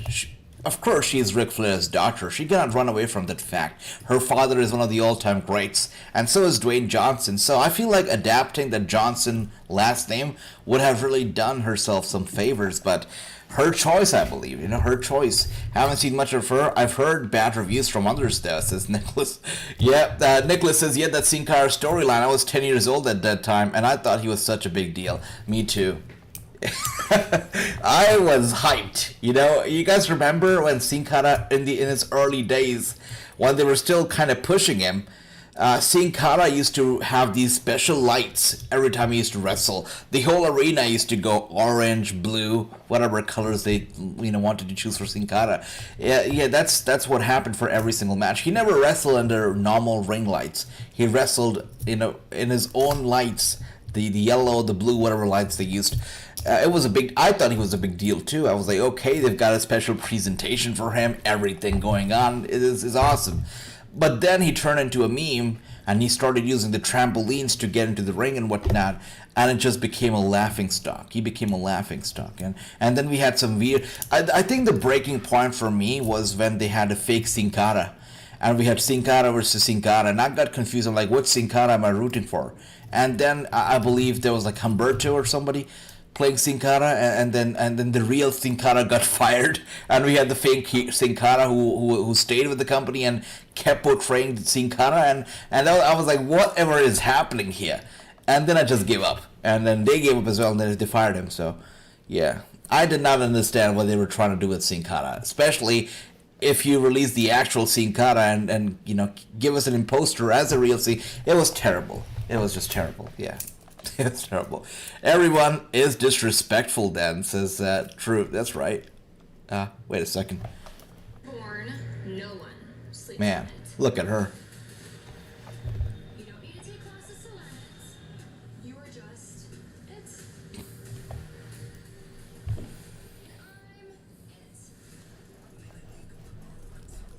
I run faster. I jump higher. I lift heavier.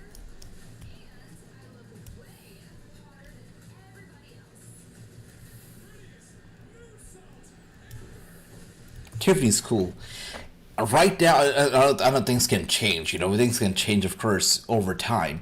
But as we're watching her right now, she at least comes across as somebody classy, right? Of course, she's here and she's promoting her beauty and everything and glamour. It's obvious, right? It's obvious. When you look at Tiffany Stratton, she's not a champion just because of her in-ring skills, but also the optics. It's obvious. And that's okay. If you've got the looks, sure, promote them. Promote them heavily. That's all right. But at least she's doing it classily. She comes out as a class. If you talk about Mandy Rose, Mandy Leon, whatever you want to call her, She is the opposite of classiness. There's no class to Mandy Rose anymore. It's all trashy. I mean, you go to her social media accounts and all you see are a bunch of very explicit images that she keeps sharing on a regular basis, and she comes across as very, very trashy now. She used to be classy, now she's all trashy. I cannot get behind Mandy at all anymore. It's weird. It's weird seeing her sharing all those images and promoting. It's just weird to me. I can't support Mandy anymore. It's weird. It's super weird. Truth is classy. What? She looks like an escort. But she has moved away from the whole sugar daddy stuff, right? I believe. No? Is that not right? Okay. True says, AJ, what are you talking about? She looks like an escort. Okay, brother. All right. Jason says, Tiffany's... I see, Jason. All right. I see Tiffany's trying to getting called up to the main roster by next year's at Raw after WrestleMania. I think so, too. All right. Is anybody else with me when we think that she looks classy? No? Okay. Stratton is what Lacey Evans wanted to be. And, don't even bring up Lacey Evans, brother, because Lacey Evans was incredible. The whole gimmick that she had, that she was playing, was unique to herself. I believe there's nobody else on the main roster, NXT, or outside of the WWE, even independent scene. No other female wrestler is playing the same gimmick as Lacey Evans used to play. The 1950s or 60s housewife, the traditional lady gimmick from back in the day. It was cool. The sassy Southern Belle, it was cool. It was something different. It was unique. And that's why I liked it a lot. But then, they repackaged her, made her a veteran, and all the stuff. Lacey Evans is a perfect example of don't fix something if it's not broken. Her gimmick was not broken. They tried to fix it, and look at what happened. It's scattered into a million pieces, and now it cannot be fixed anymore. It's terrible. And Nicholas is classy. She comes off as annoying, bratty, etc., and I love it. Okay, I'll take my words back now. All right, but I like Tiffany. I mean, I guess I've seen very little of her to say it, but so far from what I've seen, I like her. And here we are, Thea Hale coming out here.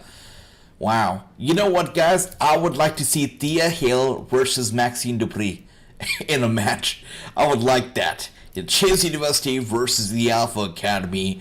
The most recent graduate, the most successful and promising graduate of Chase University versus the most promising graduate of the Alpha Academy. It will be amazing. And I feel like one day we are going to see that match. We will see it. Money Batter says, yep, they could have had Lacey instead of Tiffany. Easy. Yeah, but they screwed it up. They screwed everything up, for sure. Let's see.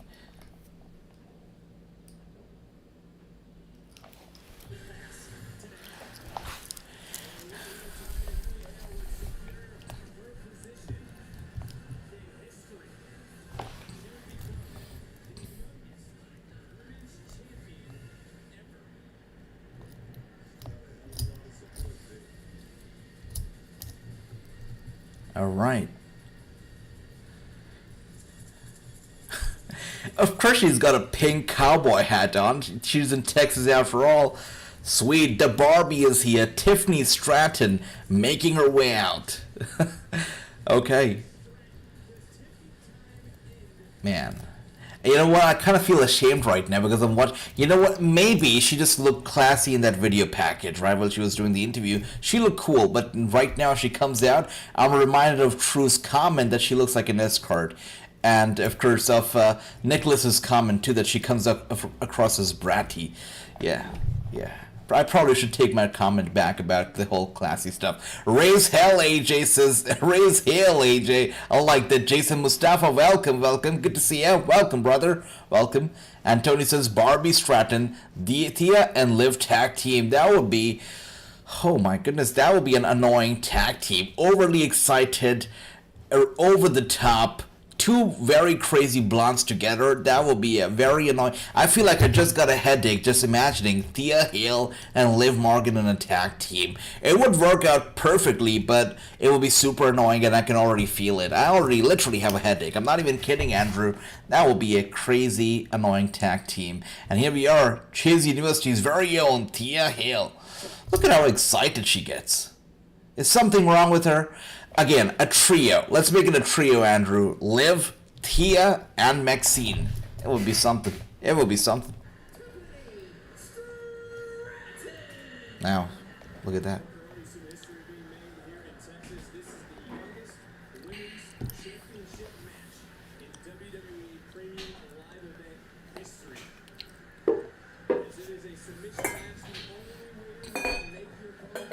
It's gonna be good.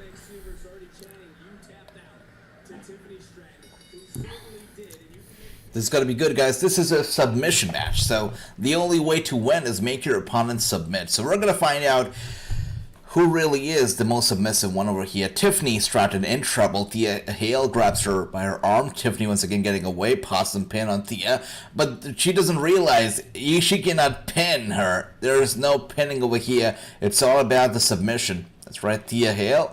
Hail Thea. I like that, Money Badger. How about Thea Liv and Alexa Bliss? Wow. Interesting. You know, I feel like I find Alexa Bliss as calm and collective and calculative, right? Thea Hale, of course, over the top excited. So, again, two opposites here. I feel like Liv and Thea would just work out a lot better. They're very alike, very annoying. You know, they can be very excited. They always are. I feel like Liv and Thea is the X factor that you're looking for. Tiffany all the way, says Tony. Tiffany would be a better pairing for Trish Stratus than Zoe Stark. It's true. It's true. It's true. It's true. I cannot deny that, Nicholas. But I feel that the reason why they have Zoe Stark over there is because maybe Trish needed the muscle. And she does not need somebody else taking over the spotlight from herself. That could be another reason. But all in all, I'm glad that Zoe has been paired up with Trish because, that prevents her from being lost on the main roster. Look at all the other NXT call-ups that were called up recently. Most of them were lost and are barely getting any TV time. So Zoe being paired up with Trish at least is getting TV time, at least has the spotlight on herself here and there. It's cool. And here we are now. We've got Tiffany. Thank you, Nicholas. Tiffany is in control again. Wow. Was going to go for the clothesline. Nice. Drop kick to Tiffany. She rolls out of the ring here.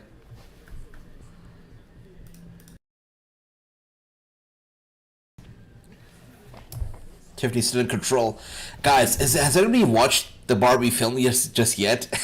I keep asking this every single time that we're live, but has anybody watched the Barbie film? Ricky, have you? Yeah, I was reading the reviews. The reviews are still very, very good for the film for some reason. Thea, she got Alexa Bliss wife. She looks like Alexa Bliss as Ricky. Yeah, visually, maybe she does, but, spiritually, I feel like they are two opposites. Alexa, she just, to me, comes across as very calm, calculated, manipulative. This Thea Hale, though, is like, over the top excited all the damn time. So that's that. Ricky says, no age. Are you sure about that, Ricky? Are you sure about that? We got Tiffany again in the ring here, showing off. Thea Hale in trouble down here, trying to get up to her feet. Moneybatter says, let's go, Thea. Let's go, Thea. Okay. Suplex to Thea Hale. She goes back first to the mat. I feel embarrassed now for calling her classy. Yeah, true. You were right. You were right. I guess I got carried away after that video package, and I just saw her in that video package doing that interview, and I was like, look at her in that dress, the black dress, the blonde hair, the great makeup. She looks so classy. Little did I know, true. Sorry about that. Okay, and 1 second, let me get that. Big strike to the face of Tiffany. Thea Hale looking for a comeback. Tiffany wants to behead, grabs her, spins her around, and hits her with a big back breaker. Knee to the back, and now she's got Thea Hale on the second rope. I sure Aja says, Ricky, okay, nobody wants to watch these woke Hollywood films, says Run DMG. Wait, so about this Barbie film, what is really woke about it? Can you guys tell me? I mean, I know nothing about it. I know that there was some political stuff going on there. It's banned from from Philippines because of representing their map incorrectly. But what else is woke in the Barbie film? Let me know, guys. I want to see Oppenheimer. Yeah, I've seen a lot of memes about it. That Barbie, you wear all pink, and Oppenheimer, you wear all black. Yeah, two polar opposites running the same damn time. I want to see Oppenheimer too. I'll probably wait until it comes on Netflix or something. Be nice. And here we are. By the way, guys, since we're talking about film, wait. The name of the film, I'm trying to... yes. There's this film called True Spirit on Netflix. I highly recommend it to everybody to watch it. True Spirit on Netflix. You will not regret it. It's a great film. I watched it like last week or so. Great film. You would love it. You guys should watch it. True Spirit on Netflix. It's a film about a 16-year-old girl who actually decided that she wants to travel around the world on a boat without stopping. No stops whatsoever, and she made a record. She was from Australia, and she literally sailed around the world on a boat all by herself. No help from anybody else, no stopping, not stopping at any ports, not taking any breaks, just constantly sailing. And she did it. It's based on a true story. It's a great film. You should definitely watch it. And let's see, what else do we have here? We got Tiffany still in control. Thea Hale from the very beginning of this match here has not been doing well. Andre Chase and the Chase UFC in total, they've got to be very disappointed in Thea after this performance here. Scary thing, AJ, Thea, she is only 19 years old. She looks so... Wow, she's only 19? Really? It's crazy. Wow, that's crazy. She's only 19 years old? That is crazy. Yes, Ricky, that's a true story. Yep, she did it. Andrew says that looks like it hurt. Thea Hale is definitely hurt, brother. And here we are one more time. Oh, wow. A bulldog to Tiffany. I don't think Tiffany saw it coming, but Thea Hale very quickly was able to turn it around to a running bulldog. Good stuff. Tiffany Stratton now down. Thea Hale looking for a comeback here. Diving to the outside on Tiffany Stratton. Thea Hale with the comeback. Sweet. Sweet. Yes, she is 19, says Andrew, says Ricky. That's crazy. Wow. That is crazy. Good for her. Good for her. Insane. And now Thea Hale on the top turnbuckle. Great match so far, says Tony. I agree. I hope that Gable Steveson is watching it and taking notes. Nice crossbody dive. Tiffany Stratton turning it around now, grabbing Thea Hale, picking her up. Of course, she's the lighter one in this match, and Tiffany is taking advantage of that. Wow.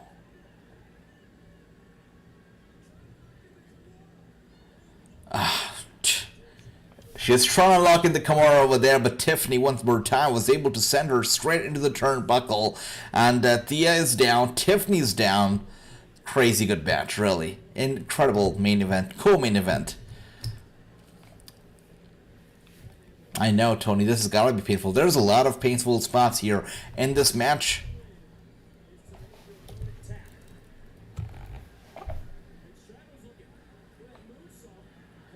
What is happening? Stratton was going to go for the moonsault over there, but Tiffany grabs her from behind. Is trying to climb to the top rope as well. As Stratton is looking for a dive from the top. Tiffany one more time here, attempting to climb to the top turnbuckle on the top rope here. Oh, don't tell me that. Are we looking at a Shaki Deki Quack Quack moment right now? Is it happening? That is crazy. The way she took Tiffany down with the exploder was crazy good. And now the submission all locked in. You're right, True. You're totally right. Yeah, I was wrong about it. I was totally wrong about her. I got carried away, just watching her interview the backstage segment. Yeah, I got carried away. She looked classy in that segment only. Not in the match. Not in the actual ring. Crazy. Tiffany's 24 years old, says Ricky. Yeah, both of these ladies are definitely going to be stars on the main roster. We got 2 young stars. This match is crazy, says Ricky. Absolutely. I think they are saying that this is the youngest match in pay-per-view history or something. Yes, they didn't mention that. Cool.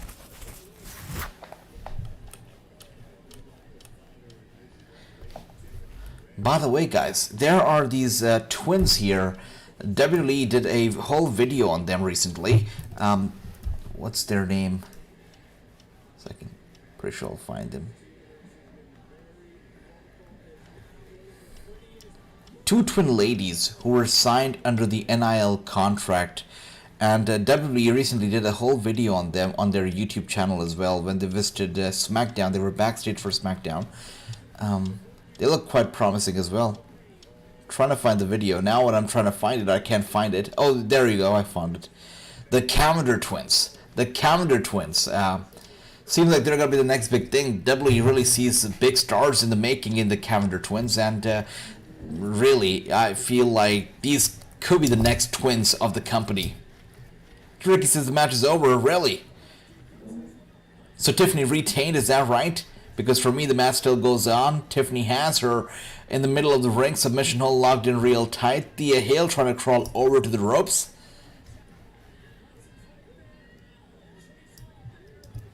Is it? Is she tapping? Yeah.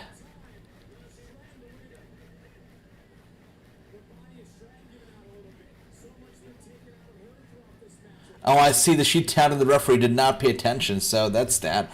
So she's getting screwed over tonight, yeah?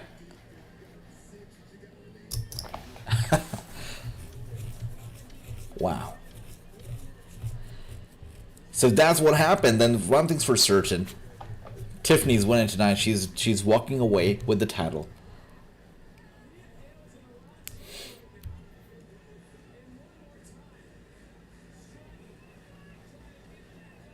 Wow. Now definitely Thea Hale is either tapping out or she's passing out, but she is not becoming champion tonight. Look at her. What is happening? Andre, what?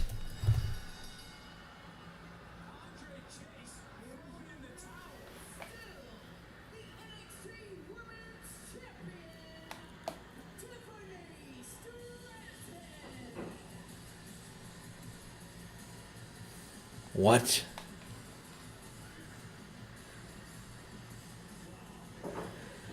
Wow. I mean, I don't know what to say, to be honest.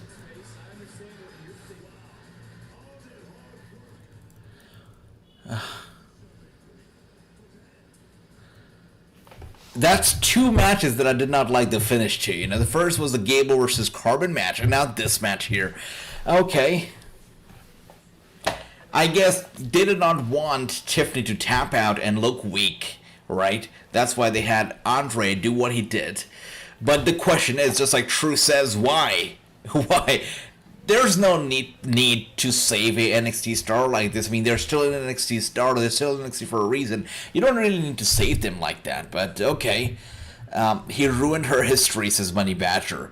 I saw that 2 weeks ago on NXT 2. Why Chase? Why, says Tony. Money Badger says he must have MJF'd the like Cody. Okay. I just don't know what to say right now, guys. I mean, I was... Come on. Come on. I was hoping for a better result to this match, a better end to this match, but come on here.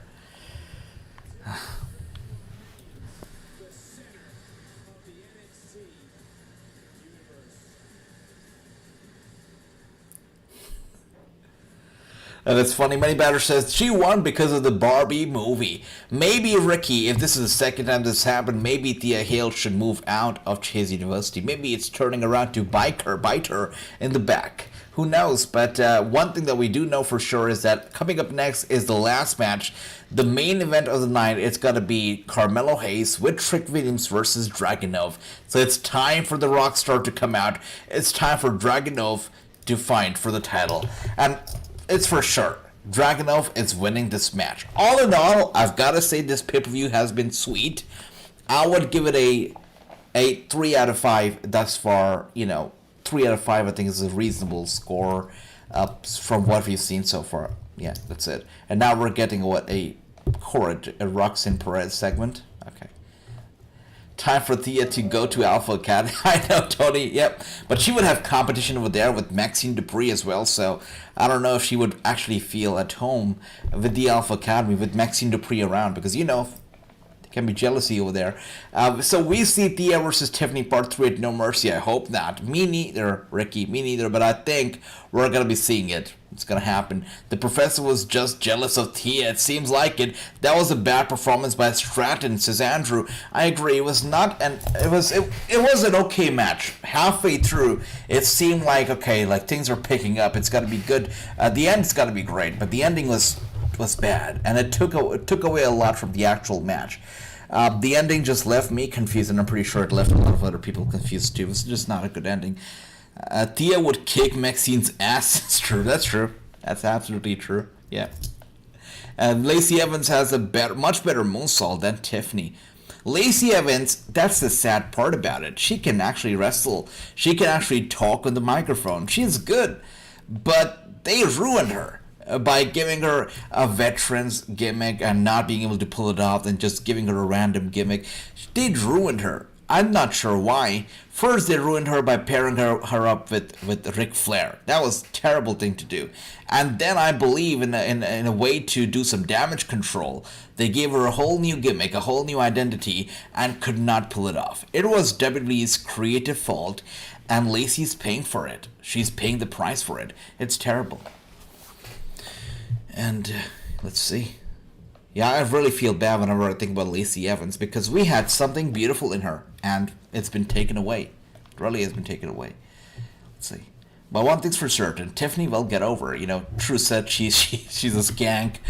She looks like an escort, whatnot. But the truth is that, you know, she's got to get over on the main roster. And even if she doesn't wrestle well like she did tonight, she's got to get over on the main roster. They're going to push her. They're going to push her because she has got the optics covered, right? All right. You think so, True? That's what I'm told a lot about Karrion Kross, right? Whenever I talk to people, whenever I talk to the promoter friend of mine about Karrion, they say that, oh, he just wants the check. He's just happy to get the check. That's about it. When we talk about Chelsea Green, you know, I'm told that Chelsea Green is there just because she wanted to get a better paycheck on the independent circuit. I was told that these wrestlers like Chelsea Green, they'd go in and out of promotions like WWE because they want that that appeal back, that mainstream appeal back next to their name, because once they leave the WWE and they go back to the indies, you know, they will be once again recognized more easily and there will be more importance to their name. So that's the one reason why they go in and out of promotions like the WWE. And, you know, they're happy to be there for the time being, and once they leave, they know that they're sad because the independent circuit is going to pay them a lot. And a lot of people don't realize, but these stars get paid a lot on the independent circuit. You know, we're talking thousands of dollars for one night only. It's great. It's great. And on top of that, they don't have to commit to a schedule. They don't have to be there every single week. They don't have to be on the road every single time. So a lot of people find the independent circuit quite, comfortable for them. So that's that. Tiffany, I give you a big fat F. I feel like Matt Cardona is the biggest example of that. He's happy, he's making money, and he's successful on the independent circuit. You know, he's just happy where he is. Tiffany, I give you a big fat F for tapping out at the end, says David. David's not happy. I think Lacey Evans, she gets released by WWE. You think Lacey, I wonder if Lacey was getting punished or is getting punished for getting pregnant, because we saw it in the case of Maria Kanellis, right? When I was talking to Maria, when I was interviewing her, she broke down into tears because of her treatment by the WWE after she announced pregnancy, right? She said that people punished her basically for being pregnant. And I wonder if that's the case also with Lacey Evans. They thought that, okay, like she hid her pregnancy from the company while they were re-signing her to a contract, and only announced it after she re-signed. So it's crazy. It's crazy. Sometimes corporate world can be weird. And you know who I am. Does Dominic know? I said last week, I made the Mysterio name relevant. And my dad, he's others that look like him. Not an original. Like me. Como yo. Let's go.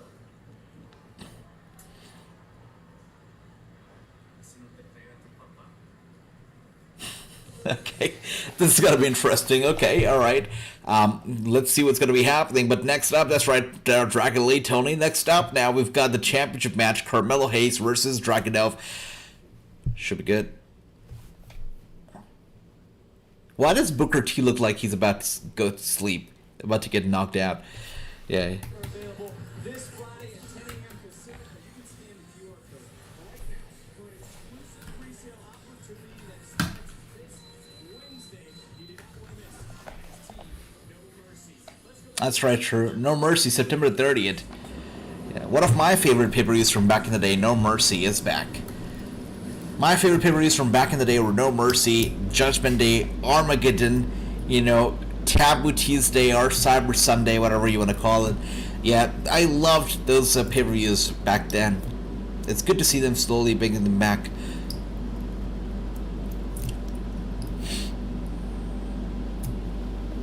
Are you trying to suggest I had anything to do with us? Well, someone's trying to start something. It was them. That's enough. I'm not going to let this divide us.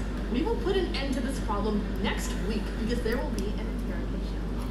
I like that.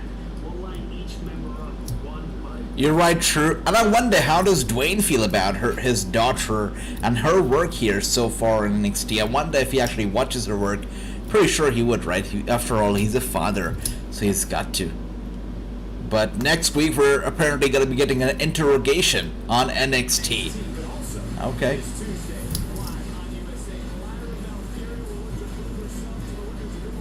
There we go.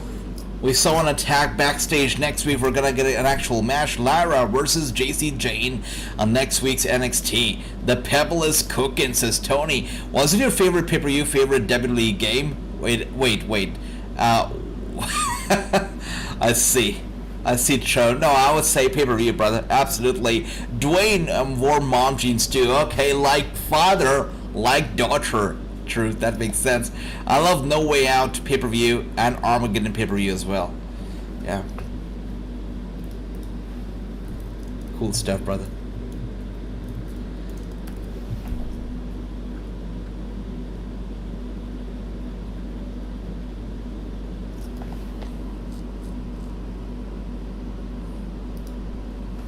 Dragunov making his way out. For the challenger, as there you see the champion swag in full effect with Trick Williams by his side. As much as I hate to say this because I love Carmelo and I like to see him successful, I hope that this is the last time that we're seeing him with the NXT Championship and the last time that we're seeing him on NXT. This guy hopefully will be moving up to the SmackDown roster as soon as next week after SummerSlam. And here we are now, Dragunov, all red, everything. Dragunov is making his way out. There you go. It's time for the main event, Tony. Yep, that's right. It has not been, unlike many of the NXT pay-per-views that we've seen, this one has not really been, I feel, a banger for pay-per-view. But hopefully, the main event is going to be a banger of a main event. Randy says, give Ava time. She barely got a year in the business. If she's botching the DMD after 5 years, then a problem. Okay, let's see, brother. I mean, we're hoping for the best for Ava. We want to see her successful. I still feel like Ava Johnson would have been a better name than Ava Rain. So I'll never stop saying that. But yeah, let's see what the future holds for Ava. Mello to win, says True. Mello all the way, says Tony. Wow, wait a second. Everybody here says Mello?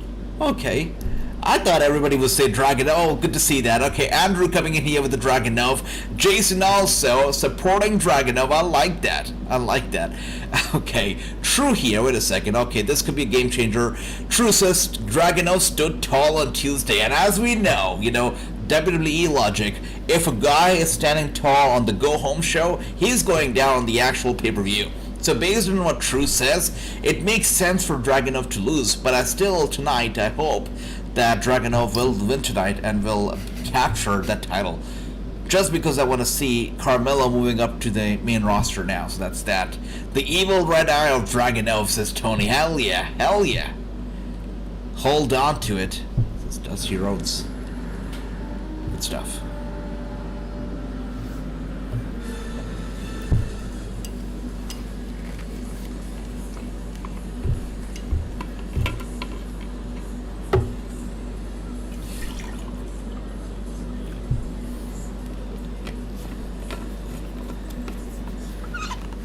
Those pyros are not real. That's just a graphic on the LED screen. That's not real pyro. Okay. Holy NBA, Cody is crying, says Tony. Absolutely. That was good to see Cody and Dusty, in the intro package for NXT Great American Bash tonight. It was good to see that. Hopefully Melo and Trick don't split. No. They're not going to split Randy. Absolutely not. They can't. They cannot. After Lashley mentioned their names, while talking to the Street Profits, there's no way that these two are splitting. I see them dropping the title tonight and moving up to SmackDown. If it doesn't happen, why did Bobby Lashley ever mention their name? So that's that. Anyways, I'm hoping that there's no split happening tonight. Really hoping so. Let's go. Shrek looking good.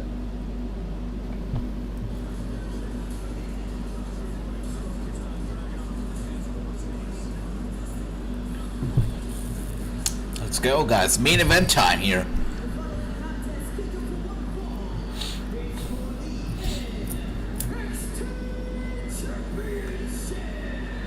Alicia Taylor has such a powerful voice. So good. She's gifted.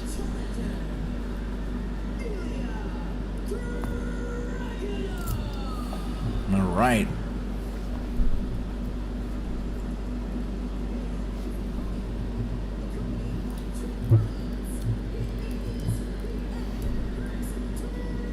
For some reason, this referee standing right behind them reminds me of Peter Rosenberg, and that just makes me want to slap him in the face.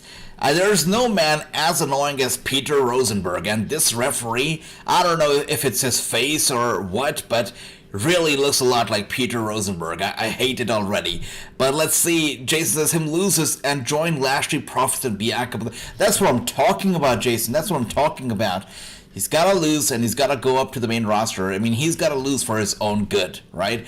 Okay, the match is underway now. The referee calls for the bell, and rings the bell, and here we are, Dragunov and Melo squaring off, locking it up like two bulls here going at each other. Let's see who's going to overpower who's going to get the first laugh in the match here. Twisting the arm of Dragunov, Dragunov trying to get away. Wow. Down to the mat here. Carmelo with a knee to the face. Holding Dragunov down. Dragunov kicking up and back to his feet very quickly. Once again, Melo gets him down. With the knee pressed against his chin, he keeps him down here. AJ versus Peter Rosenberg street fight. Book it. I would kick his ass, Run DMG. I would kick the guy's ass. The guy is so annoying. He talks a big talk. He cannot pull it off. I don't get the appeal. I don't know why he gets to be on the pre-shows, but I despise him. I feel like he's more annoying, and dare I say it, I feel like he's even more annoying than that nerd Kevin Patrick who calls the action on Monday nights. Yeah, Peter Rosenberg, bad.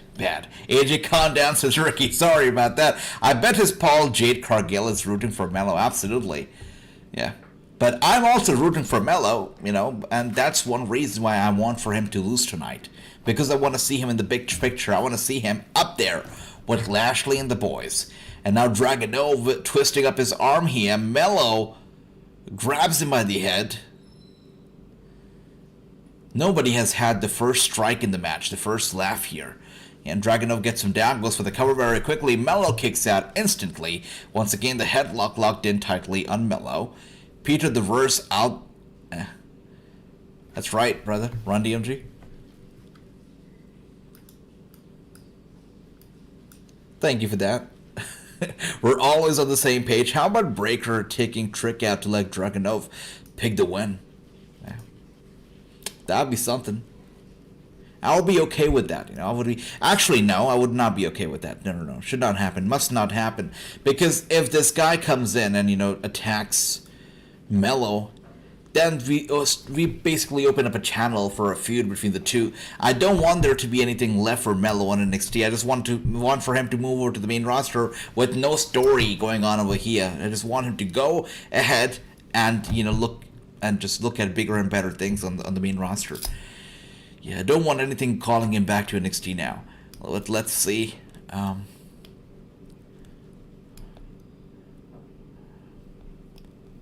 So very technical wrestling going on over here. Chain wrestling going on. That's what's starting this match. I hope Tia leaves Chase University and asks this money match. I mean, it should be interesting what happens, on Tuesday night. How is Thea Hale gonna respond to Andre's action?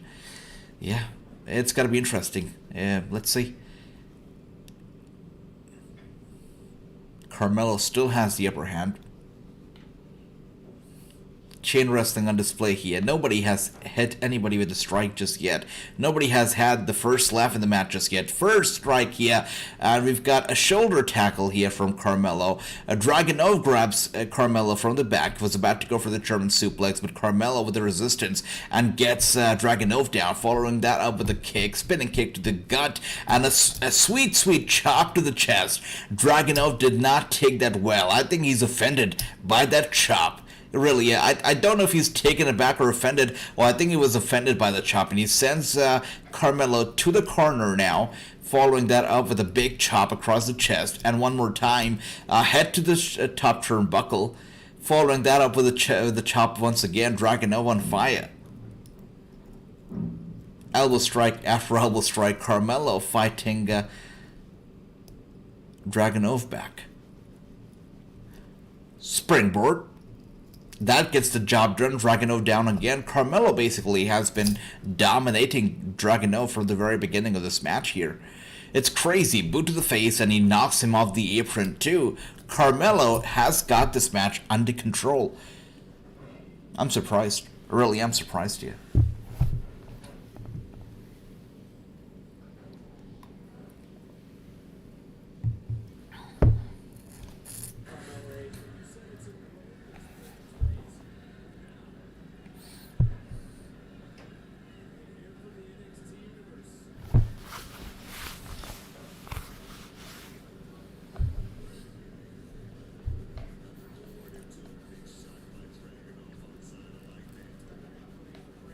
Dragunov once again with a kick to the gut, and he grabs Carmelo with an Irish whip. Carmelo with a reversal, Irish whip to Dragunov, following that up with an elbow strike to the head.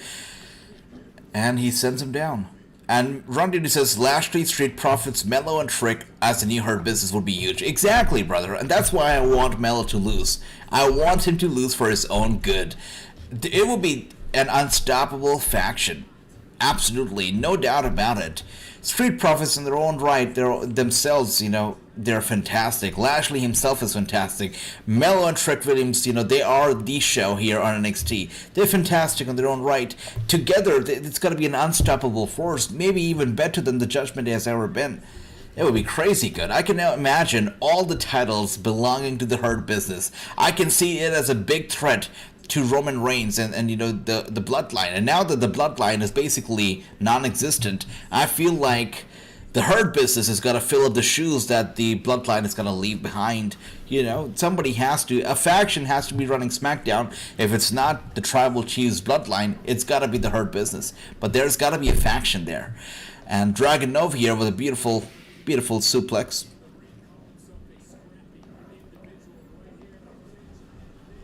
That's nice. That was a nice transition from the springboard over to the German suplex here from Dragunov to Carmelo Hayes. Carmelo is down right now. Dragunov with the boot to the face. Finally getting some control over Melo in this match here. Elbow strike to Dragunov. Dragunov returning the favor instantly. And one more time, Melo with an elbow strike. Carmelo fighting back. Another elbow strike, and one more, and four of those bad boys. Oh my! And Dragunov takes him aback with a slap to the face, knocking him out right there with that slap. Cool.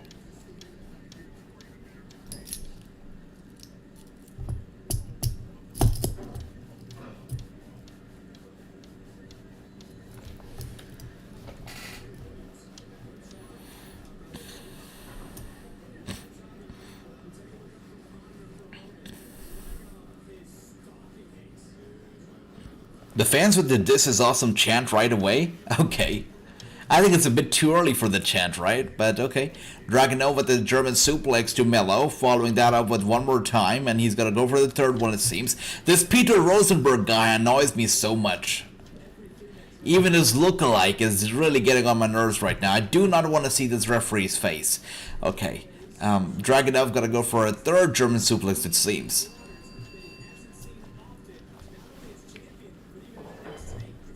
Oh my goodness, boot to the face of Mello and a German suplex. Dragunov has got it. Cover and a kick out.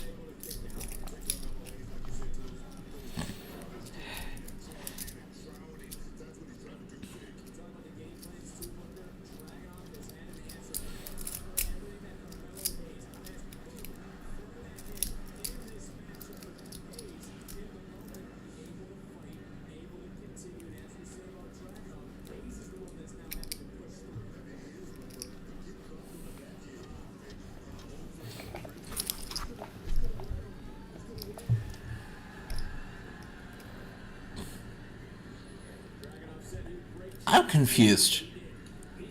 Are the fan chants and the reaction piped in? Because they sound very piped in to me. I'm looking at the fans sitting ringside. I don't see people making noise. It's gotta be piped in. Near falls is Tony. Yep. Yeah, I don't see anybody sitting on their feet either. Yeah, the reaction, the noises that the fans were making, I feel that they're piped in. Especially the "This is awesome" chant. There was no need for that chant over there. The fans clapping now for Carmelo Hayes. Cool. Carmelo trying to make his way back to his feet here. Dragunov grabbing him by the hair. Dragunov with an elbow strike to Carmelo, and he goes down to the second rope right away. Okay. One more time, elbow strike to the back of the head. Carmelo is down again. Dragunov in control here. Trick Williams. Look at the concern on his face. Trick Williams. I think he realizes that the victory is slipping off his fingers, and he does not like that. Yes, right, true. Fans are sitting still. They're very still in this match. And this match, started off with some technical wrestling, some chain wrestling. It really hasn't taken off just yet. We haven't seen any big moves just yet. So it's understandable why the fans are still so still. Ron DMG, I believe, said that Melo's reign has been lukewarm. And this main event tonight, so far, it could change. But so far, I believe, has been lukewarm too. Chop, chop, chop from Dragunov. I think he's turning up the heat now, finally. Beautiful series of chops here there from Dragunov to Carmelo Hayes, following that up with the big one, going for the cover on the guy.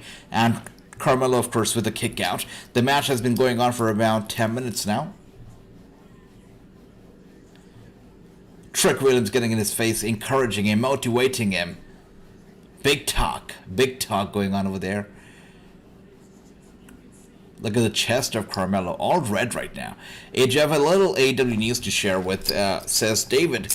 Per Dave Meltzer, sources confirmed to him that Comcast is scheduled to air AEW All In on the pay-per-view with $50 price tag. Wow. All In is a pretty big deal, so I can see that event, definitely people purchasing it on Comcast as well to watch it. Of course, there's a lot of different streams and channels with which you can stream the show, but for the people who prefer Comcast, I can see them dropping $50 to watch the pay-per-view. It's a pretty big deal. The biggest pay-per-view in the history of the company. 90,000 people expected to be there, so pretty big deal for AEW.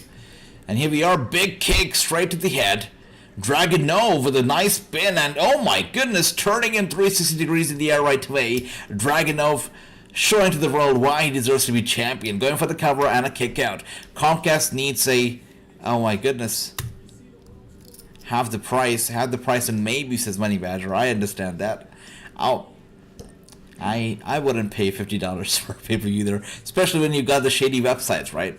What an incredible match, says Tony. Really very technical, hard-hitting so far.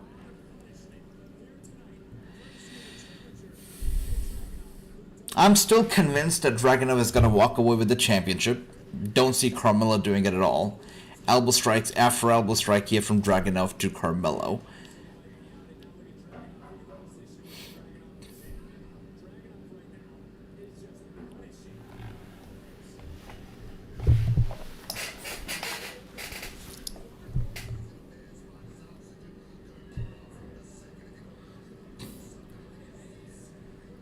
He's trying to make him pass out right now. That's what he's trying to do. Cutting off the oxygen, as Booker T said. Melo is fading away. Oh. Rolling him over. I think he was trying to roll him over, get his shoulders down, but Dragunov one step ahead, rolls over again. Carmelo gets up to his feet here. Dragunov climbs on his back, gets him down again. Finally, Carmelo able to get Dragunov's shoulders down, goes for the cover. Dragunov kicks out very quickly, and good for him that he kicks out. Follows that up with a big kick to the head. Going for the cover on Carmelo. It's a 1, it's a 2, and a kick out again. NXT World title is on the line, says Tony. That's right. It is for the World Championship after all. It's a big deal, and that's why Dragunov needs to win. That is the one reason why he needs to win tonight. To capture the world title and to set Carmelo free and let him go over to the main roster. I've said this so many times tonight. He needs to win tonight. He needs to win.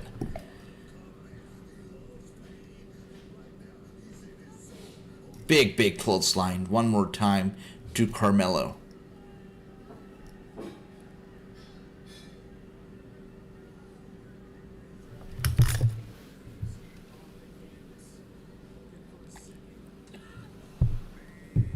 He does it again.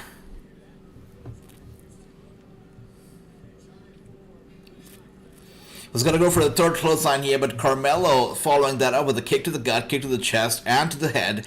Over and over again, knee strike, kick to the back. Yeah, he's got Dragunov on his knees exactly where he wants him, and now with a series of kicks, boots to the face over and over again, showing no respect whatsoever for Ala Dragunov here. Dragunov's trying to get up to his feet. Well, he was about to hit him with a big boot, but Dragunov grabs his leg and kick to the side of the head. Carmelo Hayes taking it back.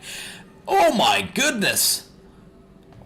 Trick Williams cannot contain himself. Look at him just jumping around, hopping over there ringside. He's over the top excited right now. I kind of miss Indy's husband, Dexter. I know Dexter Lumis went up to the main roster and he's lost.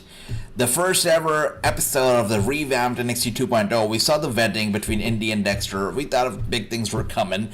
They move up to the main roster, now they're lost. We barely see Dexter, we barely see Indy, we barely see Candice or Johnny Gargano. And that's it. I'm not complaining about Gargano or Candice, but, you know, I would like to see some more Dexter as well. I feel like, you know, they've got nothing in store for these people, sadly. I know that WWE likes to steer clear from intergender wrestling, but I feel it would be cool if they would perhaps have an intergender tag team championship one day. I can imagine Dexter and Candice, Dexter and Indy, Gargano, Candice, and a lot more couples like that, you know, actually holding those titles. That'd be nice. By the way, Gargano one more time with the chops. This match has been full of chops, right? Full of them. Wow. Face to the knee. Carmelo with a little bit of a comeback over here. The match has been going on for about 15 minutes now. Could go for another 10 or 15. Let's see. That's nice, Ricky. Thanks for that.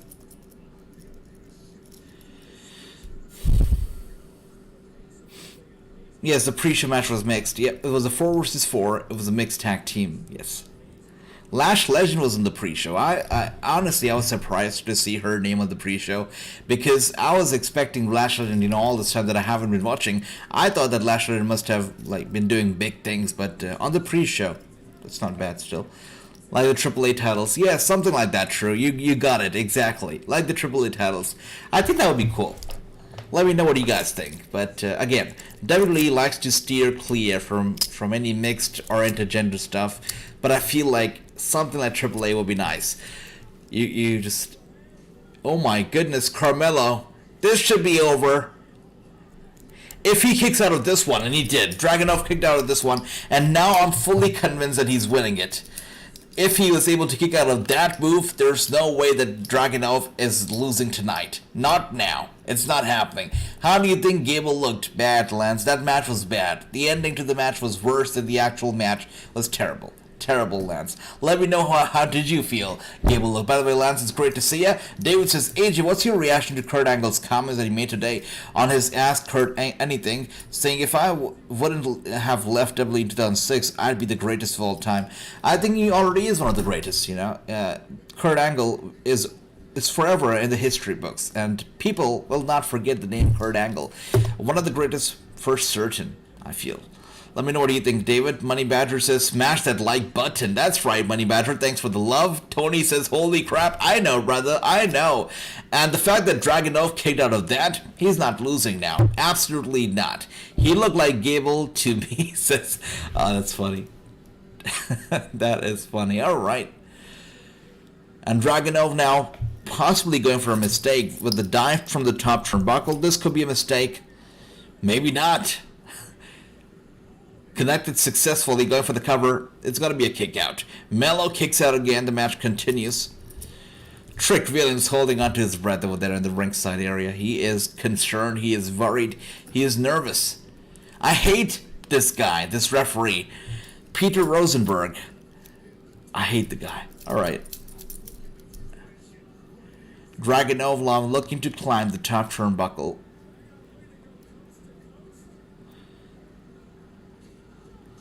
Whoa! Whoa!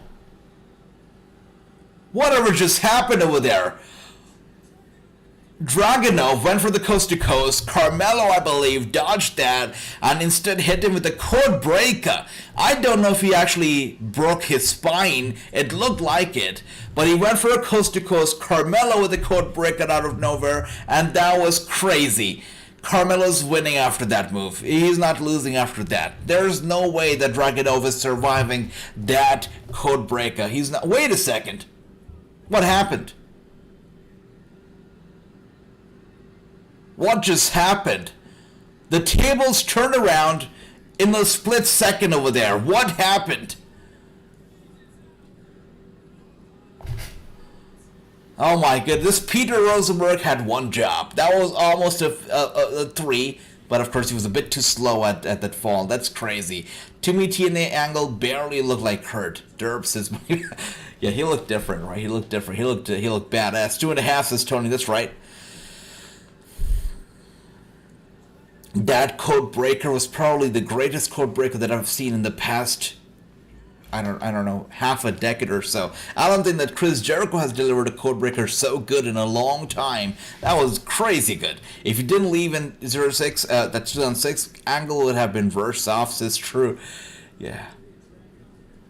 Perhaps. You know, sometimes people say that distance, it increases the love. You know, if you're far apart for a while, it increases the love, it increases the affection, and so much more. You know, you start valuing things, you start valuing people if they are far away from you. So I think that's what happened with Kurt Angle. If he had stayed around, he probably would have not been as. Oh my goodness! What the heck? No. Dragunov once again kicks out. There is no way in hell that Dragunov is not winning after this. There's no way.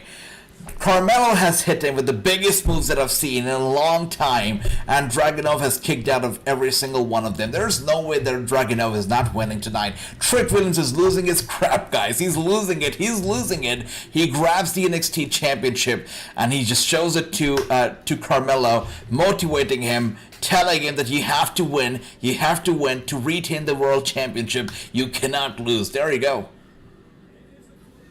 He's telling him the importance of this match, why he needs to get the job done. I'm a bit behind it. Oh, sorry about that, True. Sorry about that. You know, I'm like sitting 7 oceans away, miles apart, and that's why there's some delay over here. Moneybatter says, I did not know that Isla kind of has red eyes. He's got those crazy dragon red eyes. Yes, he does. Chop to the chest. Somewhere Bobby is losing his mind. Yeah, Bobby definitely wants Mello after this match, right? He definitely wants him in the Hurt business. Not just as their color contacts. Mello hasn't hit his finisher yet. You're right, True. Oh my goodness! I felt that chop. That chop was so loud. Holy crap. But that's right, Nautic. They are contacts after all. Kick one more time to the side of the head. Another elbow strike.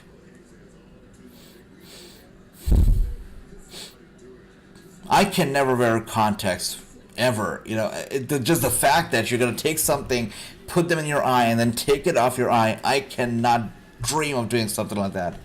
I cannot wear contacts because, like, in one eye I've got some power and the other eye is totally like normal, zero power. So yeah, contacts are not made for me. But here we are now.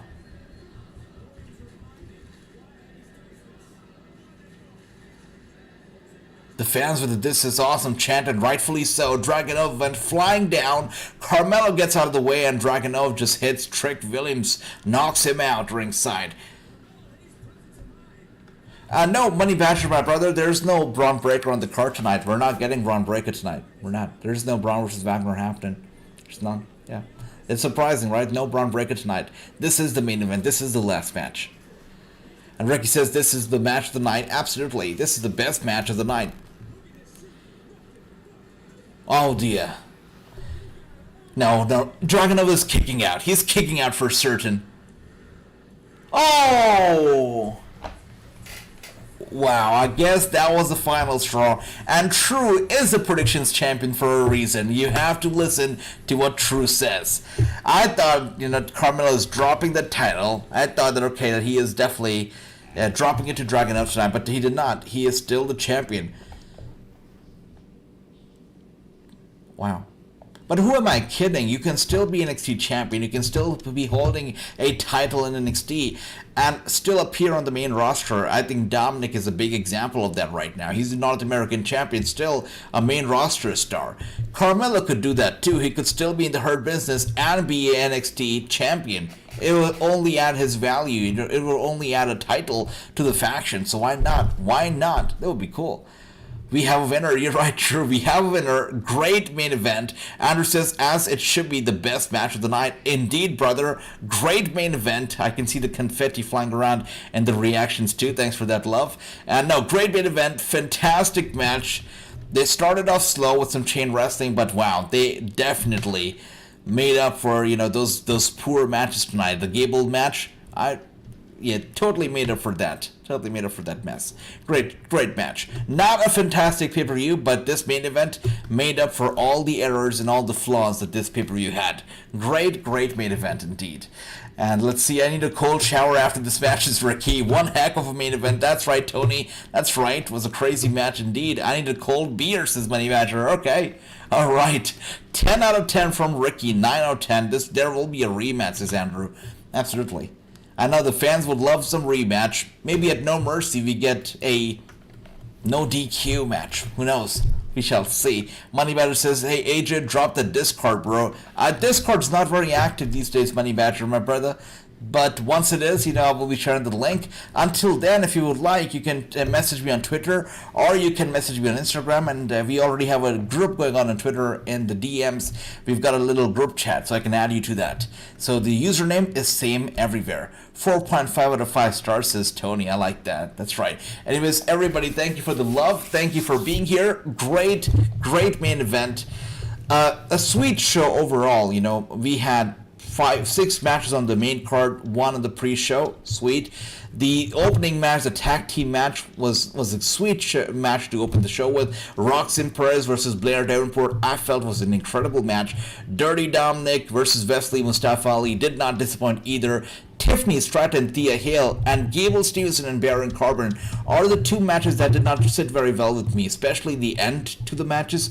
Not good. Gable Steveson versus Baron Corbin overall was just a bad match. Tiffany and Thea was not a bad match in general, but the ending was hard to watch. Really was. Carmelo and Dragunov, I believe that these 2 must have won everybody over tonight. It was crazy good. That's right.